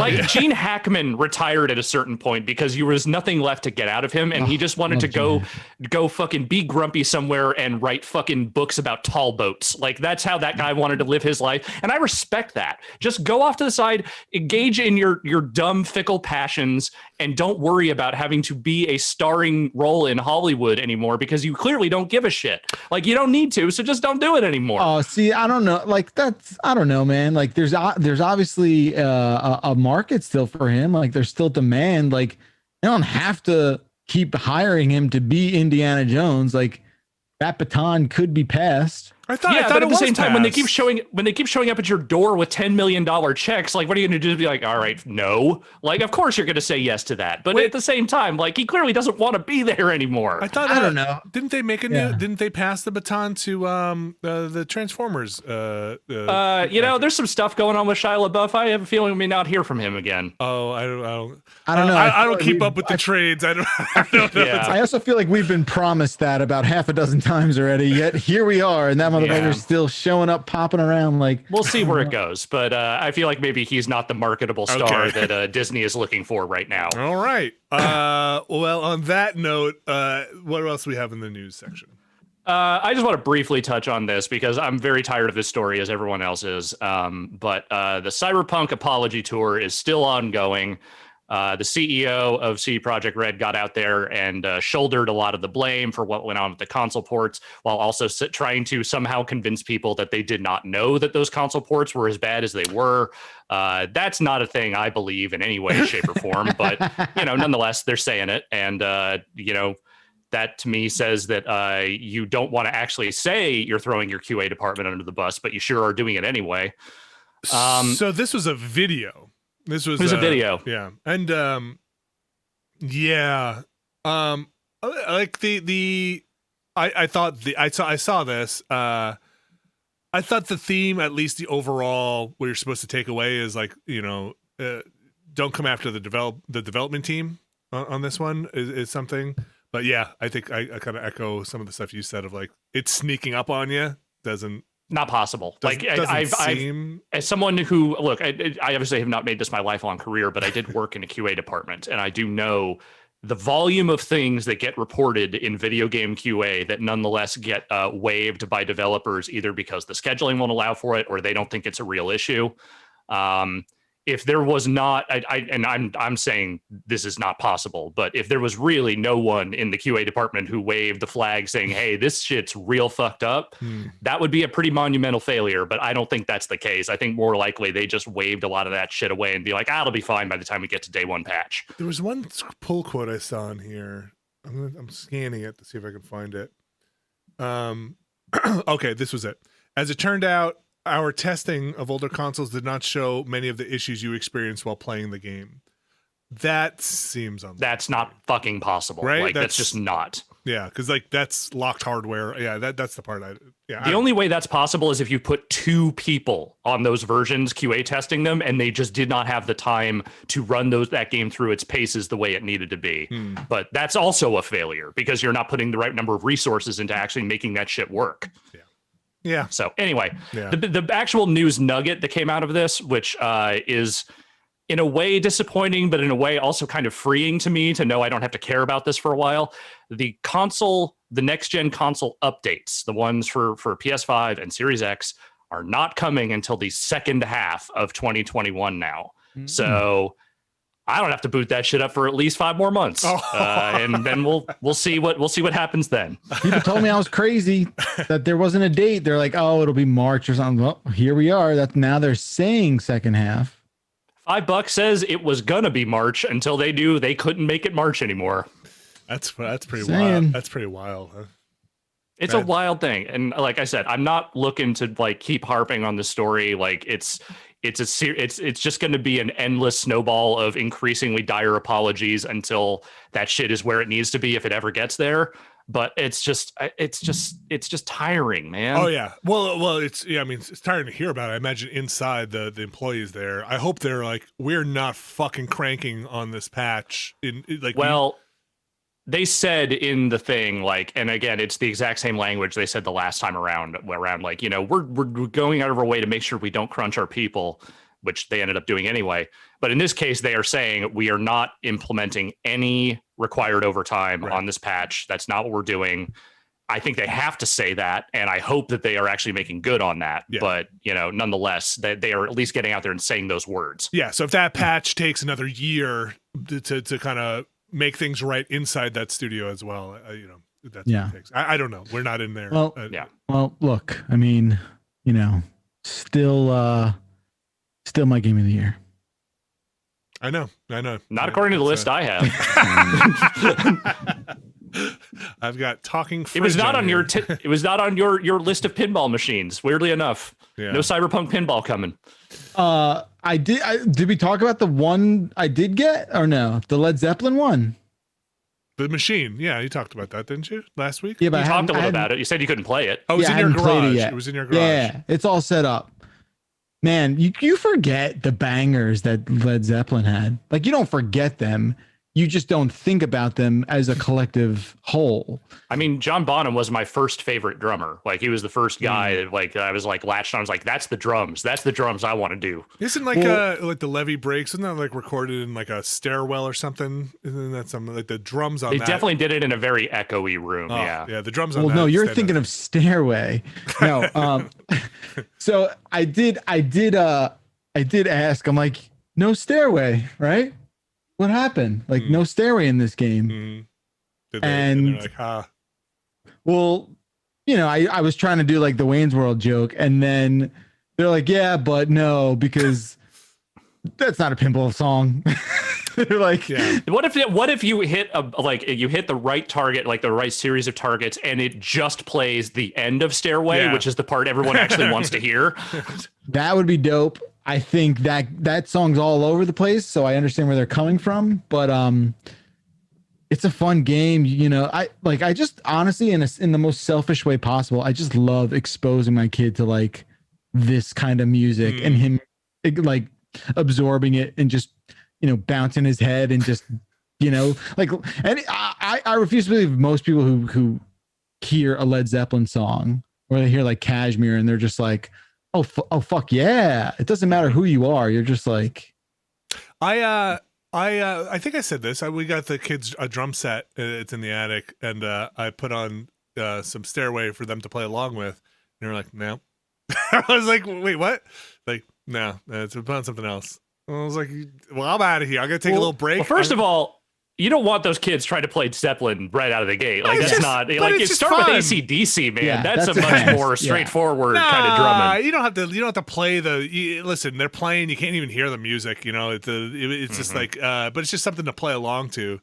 And I was like, yeah, play over this. So we put on some Queen, which I think was We Will Rock You. I was like, here, play along to this. It's not that they're anti-classic rock, it's that they just have more specific preferences. I don't think they had heard Zeppelin. Like, I think I put on Levee Breaks. I really like the drums in that, and then maybe it was my mistake to put on Gallows Pole. I was like, oh, this is fun because everything builds and comes in, so you can kind of sit there and chill out for a bit. And I think they just got bored waiting for the drums to come in. They're like, no, it's something else. I'm like, all right, well, here you go, some more Imagine Dragons. Have fun. No, the Imagine Dragons pinball machine did not sell that well. Oh boy. you play some Thunder. That's fun to play along with on the drums. No. Right? Yeah, No. It is funny. Like someone, I was just looking at the chat. Like it is true. Like Led Zeppelin songs are not necessarily like great pinball songs. And the way the game works is you kind of just like select a song at the start of your ball and it plays, and like, you know, it has LEDs that like match the sound intensity and whatnot, and the shots change as you play the song. And it's but yeah, like definitely not as easy or like as logical of a fit as something like a Guns N' Roses, where it's just like, oh hell yeah, this just all makes sense. But yeah, that game's fun. Any, what are they called? Gimmick? What's the hook? The hook in this one, it has like a mini stage in the middle of the playfield that comes out of the playfield, has like a spinner inside it. You hit the spinner enough, it turns into a magnet and locks the ball, and then goes back down under and hides the ball, and then rises back up for a multi-ball. That sounds like more like Smoke and mirrors? That's like Spinal Tap. What does that have to do with like Stonehenge? Yeah, what does it have to do with Led Zeppelin? I don't know, man. There's a Led Zeppelin in the game. There's like the blimp thing. Okay. Okay. Yeah. I mean, it doesn't have. I think people are critical of that game for the toys in it, because you look at the toys in a game, you're like, oh, what's fun about it? But it plays well. Like it's a fun game. There's good shots in that game. But I'm still all about Avengers, man. That game is just filthy. Is there a Spinal Tap pinball machine? There should be. Dude, starting to think back of my list now, being like, where's our Spinal Tap pinball? There is none. But there's none. I've got some wacky stuff on that list, I think, that I'm super proud of. So it'll be fun when it comes out. You'll see it soon enough. Hell yeah. Multi-ball and Spinal Tap pinball would have to be 11 balls, right? At the same time. I mean, yeah. That's a lot, though. Maybe that's too many. That's too many balls. Yeah, I mean, you just have endless fun with that. Hell yeah. All right. Let's there's one more quick news item. This is very quick. There's nothing significant here. Pokemon Snap. Yeah. All right. You knew they were making a new one of those, right? Did I? No. Let's say yes. I think we may have talked about that before. We may have talked about that. Yeah. Well, anyway, it's coming out in April. Okay. You want to go take some pictures of some damn Pokemon? You'll be able to do it on your Switch in April. There you go. Now you know. Okay. Pokemon Snap. I feel like Bug Snacks was pretty Pokemon Snap-ish, but yeah. Except, yeah. I took a lot of but that didn't have a Charizard in it. No, it definitely did not. Not a foil one. Okay, April. I've got a tiny news thing that I just saw on my Twitter thing. They're gonna show off first ever gameplay of Resident Evil Village okay. On January the 21st. Oh, okay. That's the day, I think. Is that the day we start our Game of the Year stuff? No, it's the day we stop. That's the day no, it's Thursday. Because we're going through Friday, and then Saturday, I think, is when they're showing that. Wait, that would be the 23rd. 21st is next Thursday. You're right. Okay. Yeah, so we will be in the middle of it. Interesting. Okay, is that just like a Capcom event or a Resident Evil specific thing? It seems like a Resident Evil thing. It's they're calling it the RE Showcase. Okay. I mean, look, after 7, I'll listen to whatever the hell you're gonna say. That's a follow up to that game. So all I know is from what that little teaser they showed was there's a real tall lady in it, like real tall. Like Manute Bowl tall lady, fucking with a big hat. That's all I got. Okay. I mean, all right, let's do it. Yeah. So the giantess fetishists out there, finally a game for you. I think between 7, the 2 remake, and the 3 remake, they've been doing all right. So I'm I'm currently you still hot on 3 remake. I not as much as I was on 2. Sure. It kind of it was fine. Went through it and was like, yeah, okay. It's not it didn't blow me away, but I don't think it did not okay, how many double negatives can I get in here?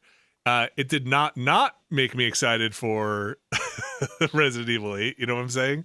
Right. Yeah, I don't think they blew it. I think it didn't discourage you. I think 3 is just inherently maybe not my favorite Resident Evil. So it's not the best. Yeah. Yeah. Hey, here's what I was thinking. Jeff, maybe you can have some input on this. So behind me right now, if you're watching this video, I have this wall behind me.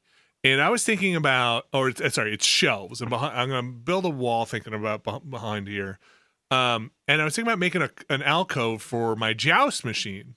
But if I'm building this kind of as a set thing, because my joust machine right now is just on a dolly with wheels. I have to move it around the basement all the time when we're getting laundry and doing that stuff.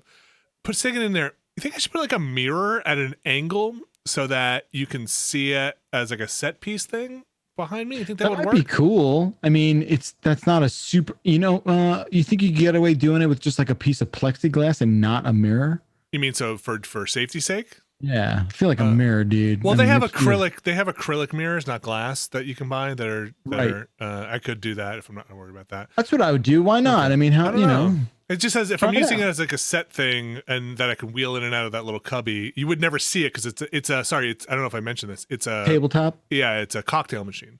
Yeah. But the nice thing is the two controls are on the front. You don't sit face to face, so you can play it in there. Gotcha. Yeah, but that's like they do that with pinball stuff, right? They put some mirrors in there for seeing the. No, okay. No, they put mirror blades on the side within the cabinet, but not. I mean, I think some games played around with that as a gimmick, but I love gimmicks. Don't I know it? All right, we're gonna be back. We're going to get your emails real quickly, and then we're gonna get out of here. One last little quick break here. Stick around. This will be a short one. Stay tuned.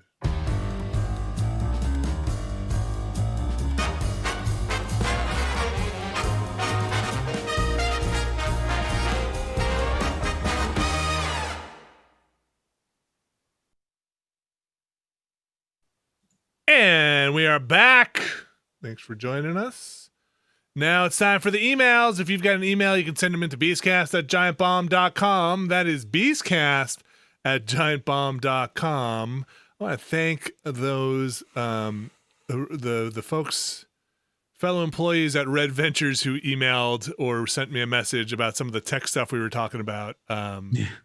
Which was thanks for sharing. Awesome. People on the inside, that was a lot. Nice to meet you, and also that was fun. And thanks for listening.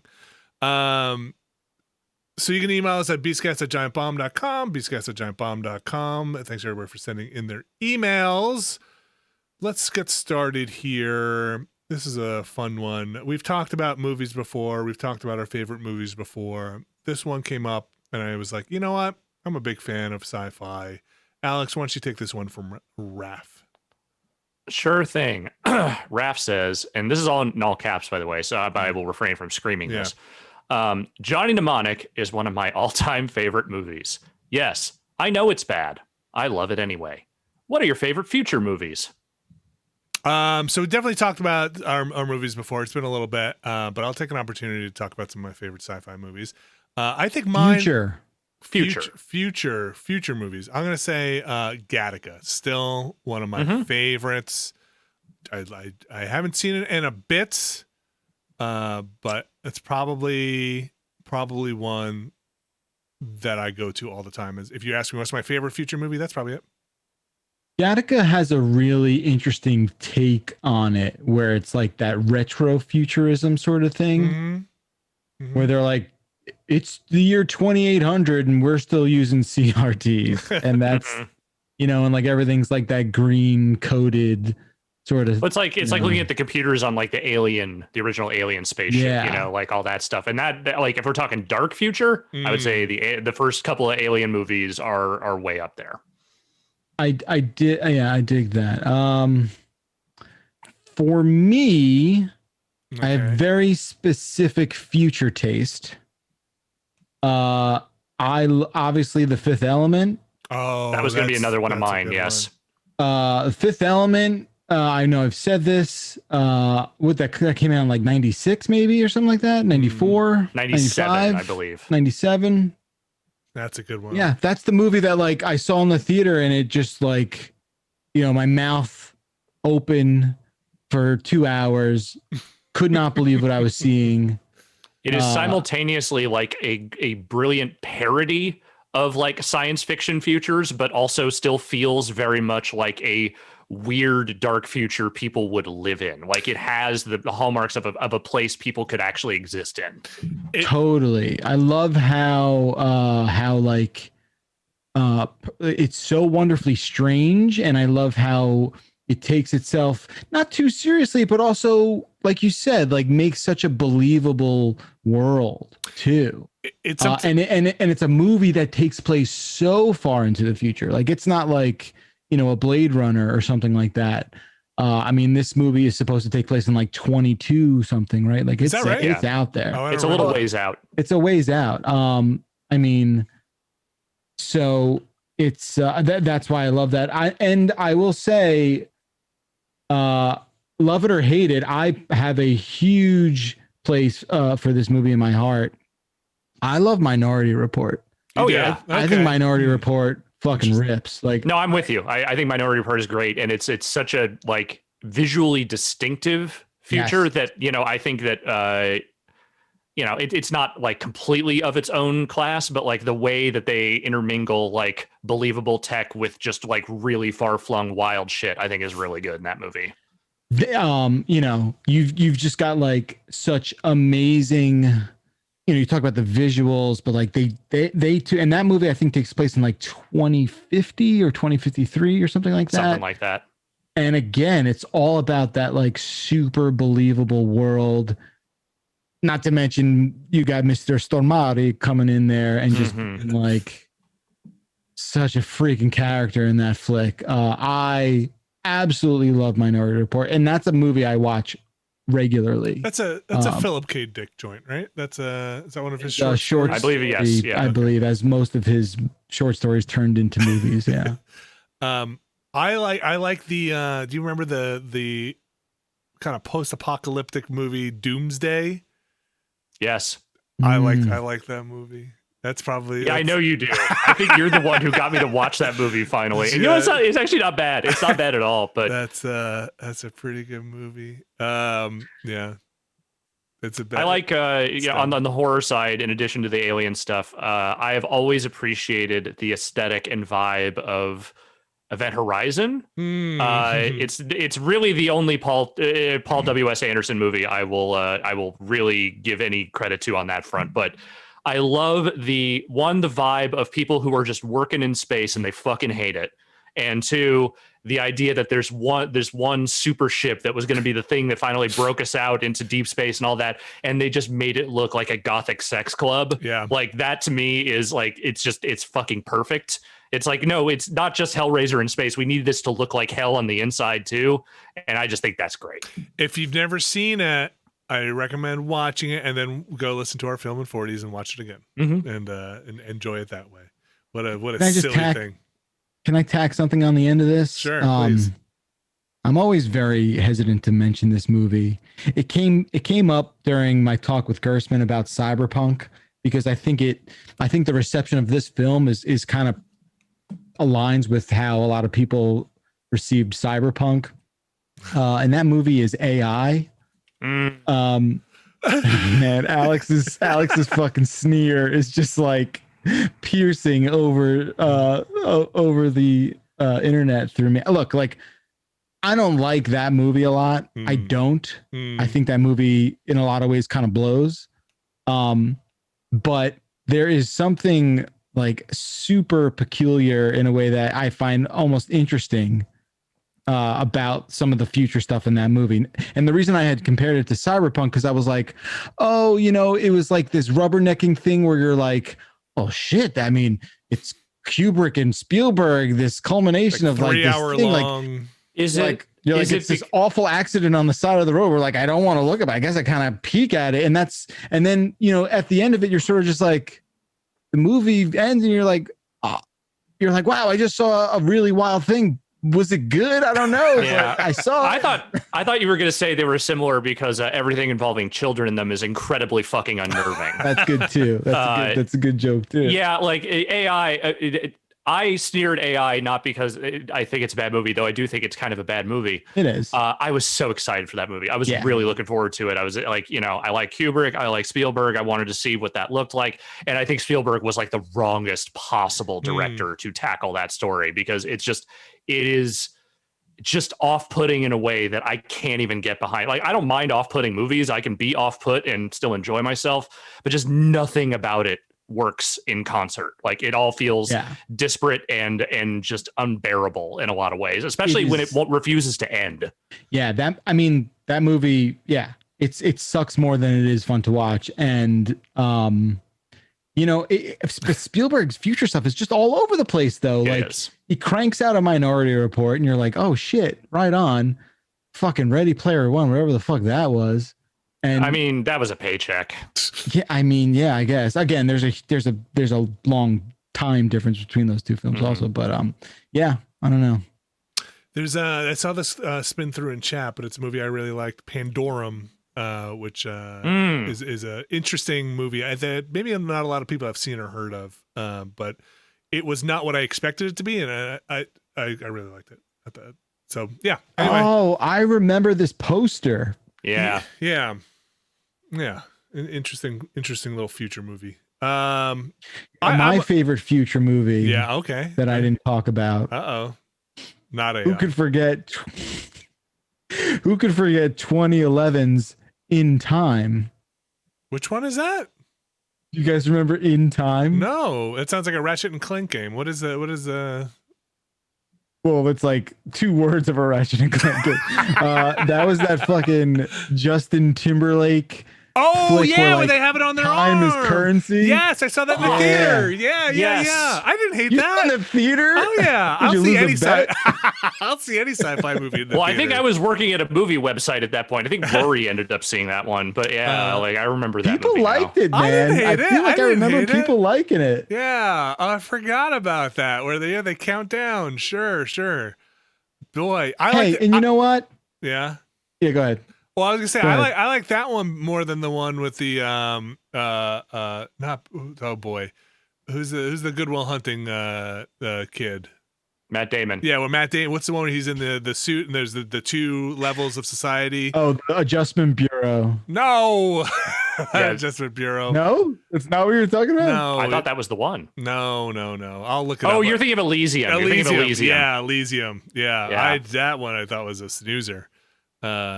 I'll take a dumb sci-fi movie over one that takes itself too seriously and fails to hit the mark.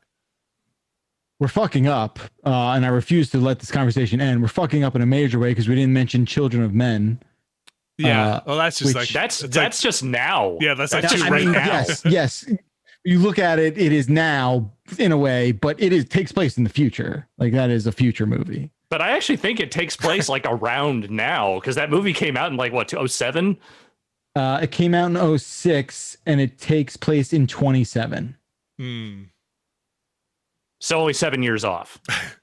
Dude, that's fucked up. I don't want to hear that. I mean, look, I think nobody wants to hear does that. A great job. Yeah, I know. No, that movie, again, we've talked about that movie endlessly on this podcast. It is one of my all-time favorite movies, but I cannot watch it because it is so surreal and harrowing, frightening and horrifying and every other word. But I think I do recall being enamored with the way it sort of captured near future. I think that's for me, that's the most fun. Like, you have your Fifth Element and you're like, oh cool, it's fucking 200 years from now. But stuff that's near future, I think is super rad. Maybe that's why I like Minority Report so much. But also, you know what? I liked Looper. I thought Looper was fun. Was all right. That's a fun movie. Fun concept. Well done. Like, you can put Bruce Willis in some stuff and get a good. You can add that ingredient and get some quality movie out of it. I think he's doing straight to DVD stuff now, isn't he? I don't keep up with the trades, but isn't Die Hard 75 coming out? I don't know, but Seagal, Bruce is just collecting the checks where he can and paying his alimony. Right.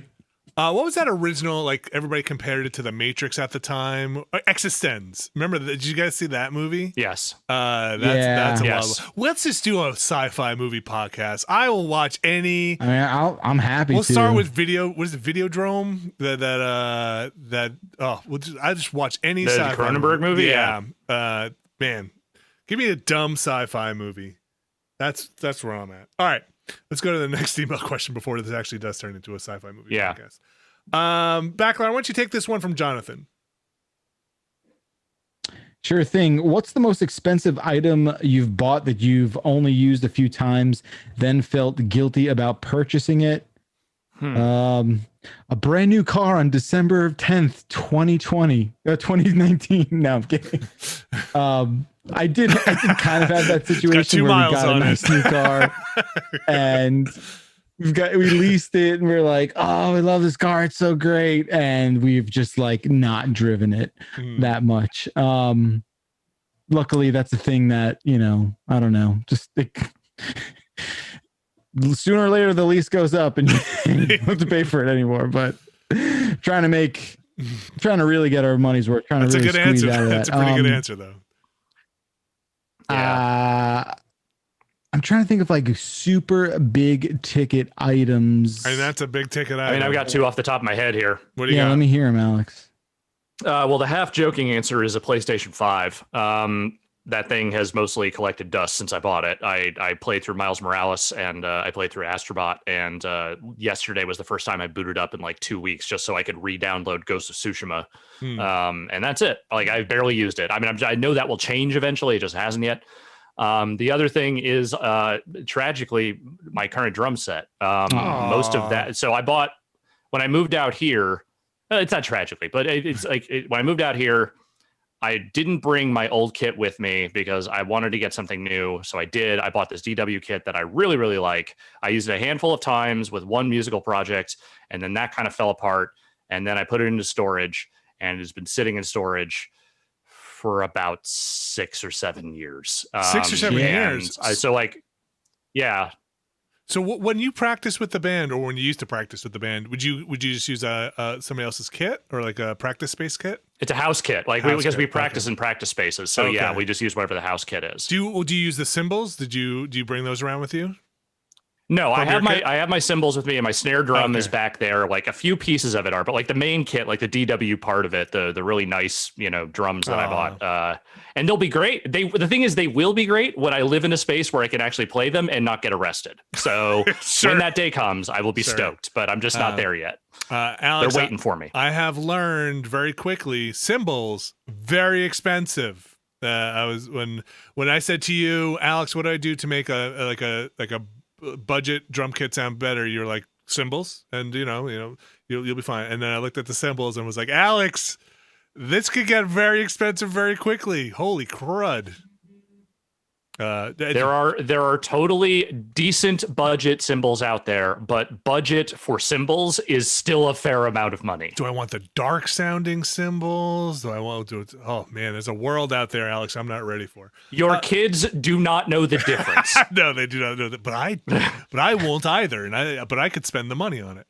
I've got too many things probably to list. Nothing hopefully that is bank breaking, but I will buy tools sometimes. Actually, that's not true. I'll buy them. I'll use them for the thing I needed to use it for, and then it'll sit there, until I need to do that project again, which might be never. But like, I'll buy the things I should rent. Rent this big tool. I buy sometimes, and it's like, oh, okay, well, it was really good to have it for this project. I think that's okay. Is that okay? I don't know. So I guess that's probably okay, right? Yeah. You'll always need it, especially you and your shenanigans. You'll need it. I guess. One day. I guess. Yeah. I have a friend who basically bought every last piece of hockey equipment you could possibly buy, like like a year ago. As a goalie or as a normal player? And used it once. No, normal player. Okay. He was like, he hadn't played ice hockey since he was like 18. So while all that stuff would probably still fit, it's still, 25, almost 30, what is it? Yeah, like 20 years old, and hasn't used it in a real long time. but we'll get back there. I mean, it's a lot of money to drop at that time. I'm trying to think if there's anything else that I'm regretful about buying aside from the lifetime Quibi subscription. Yeah, that's right. God, what was it? What was the thing that Gersman bought? Star Trek Online. Star Trek Online. I remember he bought the fucking lifetime subscription to that game. That's funny. Which is still going, by the way. So if he bought that subscription, I'm sure that's going great for him. Pretty good investment. Okay, this next one here, coming on from I'm gonna say Powell. I just like this story, so I'm going to read it. And there's a question at the end here. Around 2 years ago, I decided with my wife that it's time to embrace 4K. We went to a media store, picked up a Philips 65-inch Demon. I don't know if that's a brand name. This is coming in from Poland, I believe. So I don't know if that's a brand name in Poland or just saying the TV's a Demon. It's what Polish people call TVs. Yeah. Mm-hmm. With all the 4K and HDR stuff, and plugged it into the Xbox One X right away. For the first few weeks, I was asking my wife to take a look at this blackness, or pausing a game just to show her how natural these colors are. I think we've all been there. Come, look at this. Look at this thing.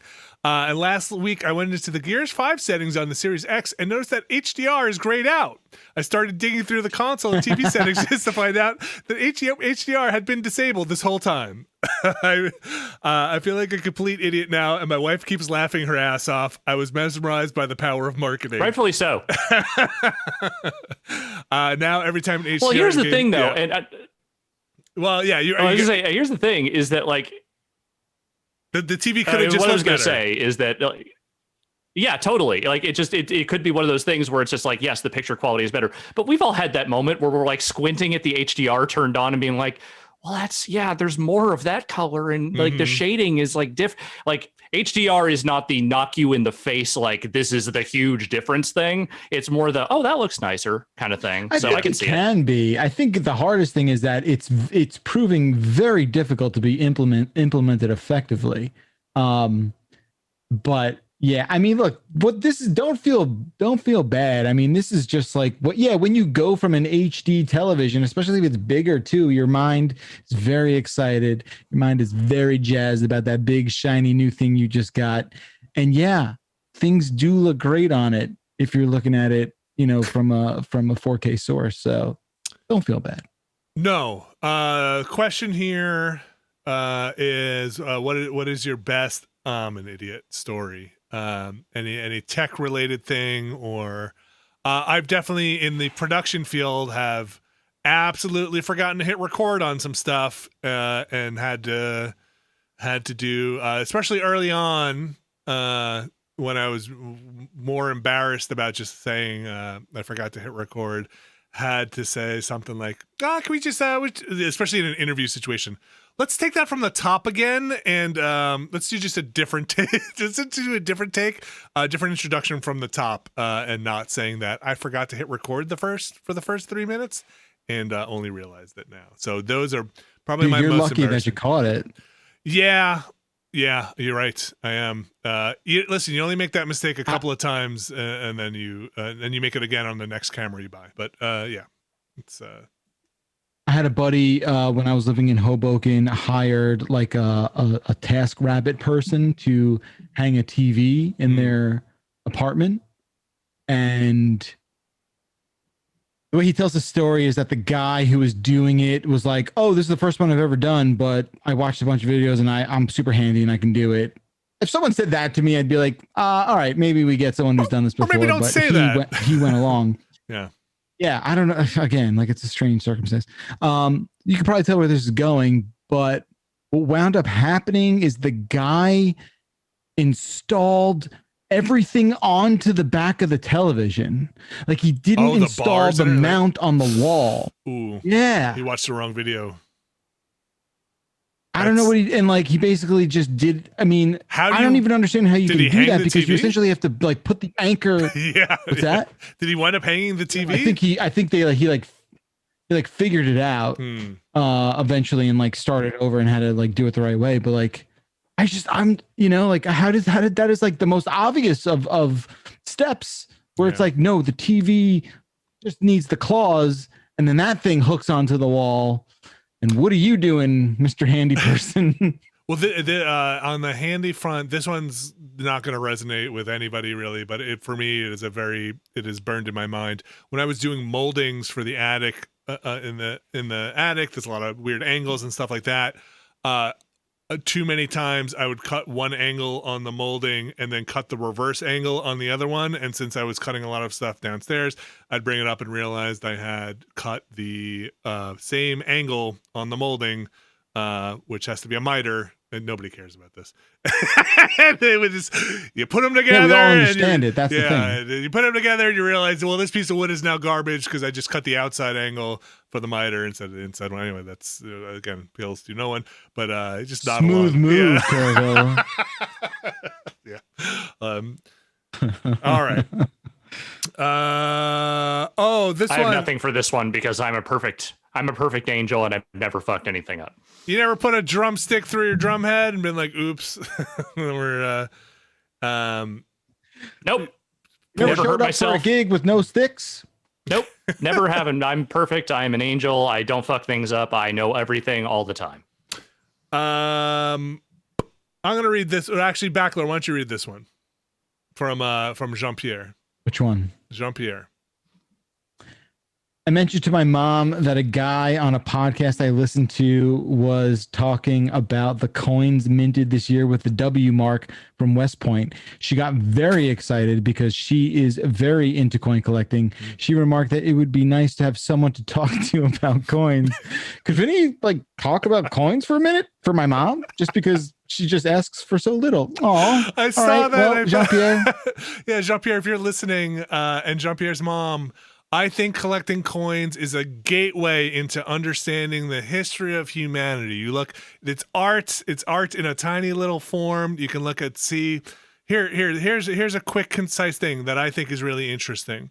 For a long time, because I've been thinking about this recently, and it has to do with coins, so I'll say it. We did not put the leaders in the beginning of this country, their faces, the president did not go on the coinage. We had symbols of liberty on the coin, and that's it. Because who put their faces on coins? Kings and emperors. They put their faces on the coins. So we stayed away from that until the beginning of the 20th century, after Lincoln was assassinated, and honored him by putting him on the penny. And then now, having the idea of taking one of these forefathers, quote unquote, off of the forefathers.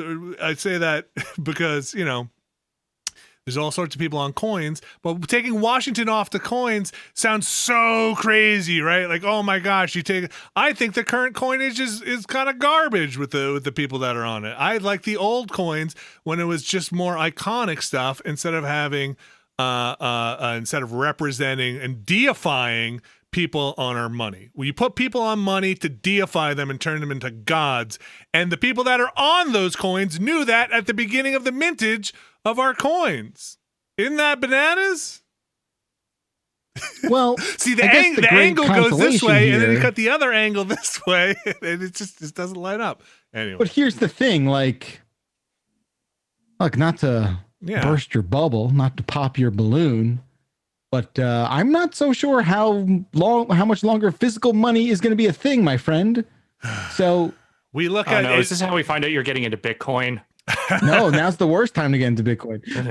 But I'm just saying, I don't think that is a radical point of view either. About Bitcoin, I agree with the points you're. I agree with what you're saying. I think it's an important way to look at where. Money and what we put, it's the same way I feel about art, and I look at coins as art. And to Jean-Pierre's mom, this is the fun of collecting, because it's a moment in time, and you can, sometimes it's not the most obvious one, but you can look, and I think it's important to look as we hit conversations about monuments and what we celebrate and what the people that we're celebrating even thought at the time. If you look at coinage, and they said, I'm no king, don't put me on a coin, and we look in how we treat that stuff today. I think that history is important. I think coinage also represents a lot of that stuff. And now you bring up a good point, and it's a very fresh angle and take about our antiquated money. Yeah. I think we should go the they live route and just take away the sunglasses and just print a piece of paper that just says "This is your God" on it. That's it. That's the money. That's the thing we distribute for everyone. Sunglasses? That's not bad. Okay. No, you don't even need it. It's just written. Like, no, subtext is for cowards. Just fucking put that shit out there. Nice. Just in Sharpie. Yep. It's fun. It's fun to collect things. Okay, here, Jeff, Alex, why don't you take this last question from Travis? Sure thing. Travis says, "Hey, Beast friends. If you could replace all your teeth for diamonds at no cost to you, would you? Why or why not? And what monkey paw type consequences do you think would happen?" Vinny, what's going on at home? What's happening? Why are these the emails you're picking? What are we doing? This to me was hilarious. Anyway, Jean-Pierre's mom, I hope you had fun with the coins. This email was funny to me because I think the monkey paw thing is your teeth are all diamonds. I think that is the curse part. That is the curse. The thing is like, oh, I gave you, would you take a bag of diamonds? And then the monkey paw, the finger curls, and they're your teeth.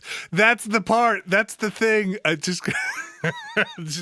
right, because that's almost like this, it's almost like this punishment.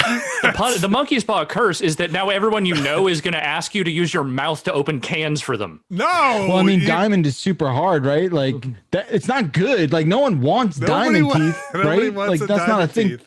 No one's like after that. But I mean, I think people have diamonds in like grills and stuff. But if we're talking just like straight teeth replacement, I mean, that's a different ballpark. This email is proposing your entire mouth is just like made of diamond teeth. Yeah, like not even like encrusted in it. Here's the thing, though. Yeah, I genuinely do want going to the dentist freaks me out. I hate teeth issues. I would just love to replace all my teeth like as soon as the last adult one grows in. Like let me. It's and like it's are you still waiting on that one? No. Did I not talk about the part where I just want them replaced with like fake teeth? That's just like I thought this was a Riker thing. I thought Dan wanted that also. It was a Riker thing. He definitely wanted to replace all his teeth with fucking dentures something that was metal or whatever. Well, I'm not metal. Just like some sort of thing where like teeth give you lots of problems, man. Like it's not fun. So do knees, but I'm not like let's just get in there. Well, and what if you had diamond knees? Diamond knees. Here we go. Yeah. It's why they do. They replace all that in Cyberpunk, right? I mean, come on. I didn't get to the diamond teeth part, but you're right. That's gonna do it for the emails. Thank you very much for sending them in. The monkey paw is you have diamond teeth. No corrections this week. So thank you very much. Another perfect show. And that's going to do it for the show. We have Game of the Year coming in just a matter of days here. We're going to start streaming January, I'm looking at the thing here just to make sure I got the dates right. January 18th, starting at 1 p.m. Eastern. We will be streaming live. Come catch it. We're going to start with our first two categories of the week there. I believe it is, one of them is Best Looking. I believe that is on the slate. We will wrap up. We can confirm. We can confirm. We're going to have guest top 10s coming in. Thanks to everybody who participated in that. Thank you, Alex, for editing those and taking those in. We'll have our staff top 10s, but those will come at the end of the week. The way we have set this up this year. Friday. Yeah. So the staff top 10s are going to come at the end of the week. Like I mentioned earlier, this is all next week stuff. Like I mentioned earlier, the Beastcast for that week will be us talking about our top 10s. So we're going to time that to that podcast a little more closely. And then we'll have the big Game of the Year stuff on Friday. So categories, and then the big Friday event, Game of the Year from 2020 happening next week. So tune in for that. The Bombcast will be the Game of the Year stuff, so it'll be in the Bombcast feed if you want the audio there. I gotta get done with the Rogue stuff with Ben as well. If you didn't see on the Bombcast, Ben Pack. Short timer. Ben Pack. Leaving Giant Bomb going on. do some other things. We were talking about having Ben on the show this week, and he was like, I've been streaming a lot. And it was like, you should not have to work 3 times as much in your last days. Take a break. And he's like, yeah. So Ben Pack, catch him next week on the Game of the Year stuff. Gonna miss him. A lot of fun. We're gonna try and finish that Rogue series. Been trying to cram that in and process them. Bye, Ben Pack. If you're listening, I miss you. Anything else? No. That's it. Alex, Jeff. I'm gonna start the music then. That's it. That's it. Yeah, That's all I we say got. just do it. Get it going. Hey, you're really nailing this. The music. Here we go.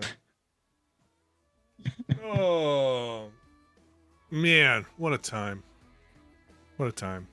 I'm excited to get back after Game of the Year and get back and play some more stuff on the work schedule that feels back on a regular schedule. I feel like the Game of the Year stuff, even though we're doing it this way, feels a little disruptive and hard to plan out some stuff. So excited to get back into it. Decided to build myself some kind of standing apparatus. Decided to build this basement into a little more, now that we're going to be here forever and never go back anywhere ever again. Build a place where I can do my business. Thank you, Alex Navarro. Thank you, Jeff Backlard. Thanks, everybody, for listening to Giant Beastcast. If it's your birthday, happy birthday out there. Everybody stay safe out there. If you're getting those vaccines, go get them. If you can. Back. If you can get them, get them. We'll be back next week with Game of the Year. After that, we'll be back with a normal Beastcast. So stay tuned for that. Thanks for listening to the Giant Beastcast, everybody.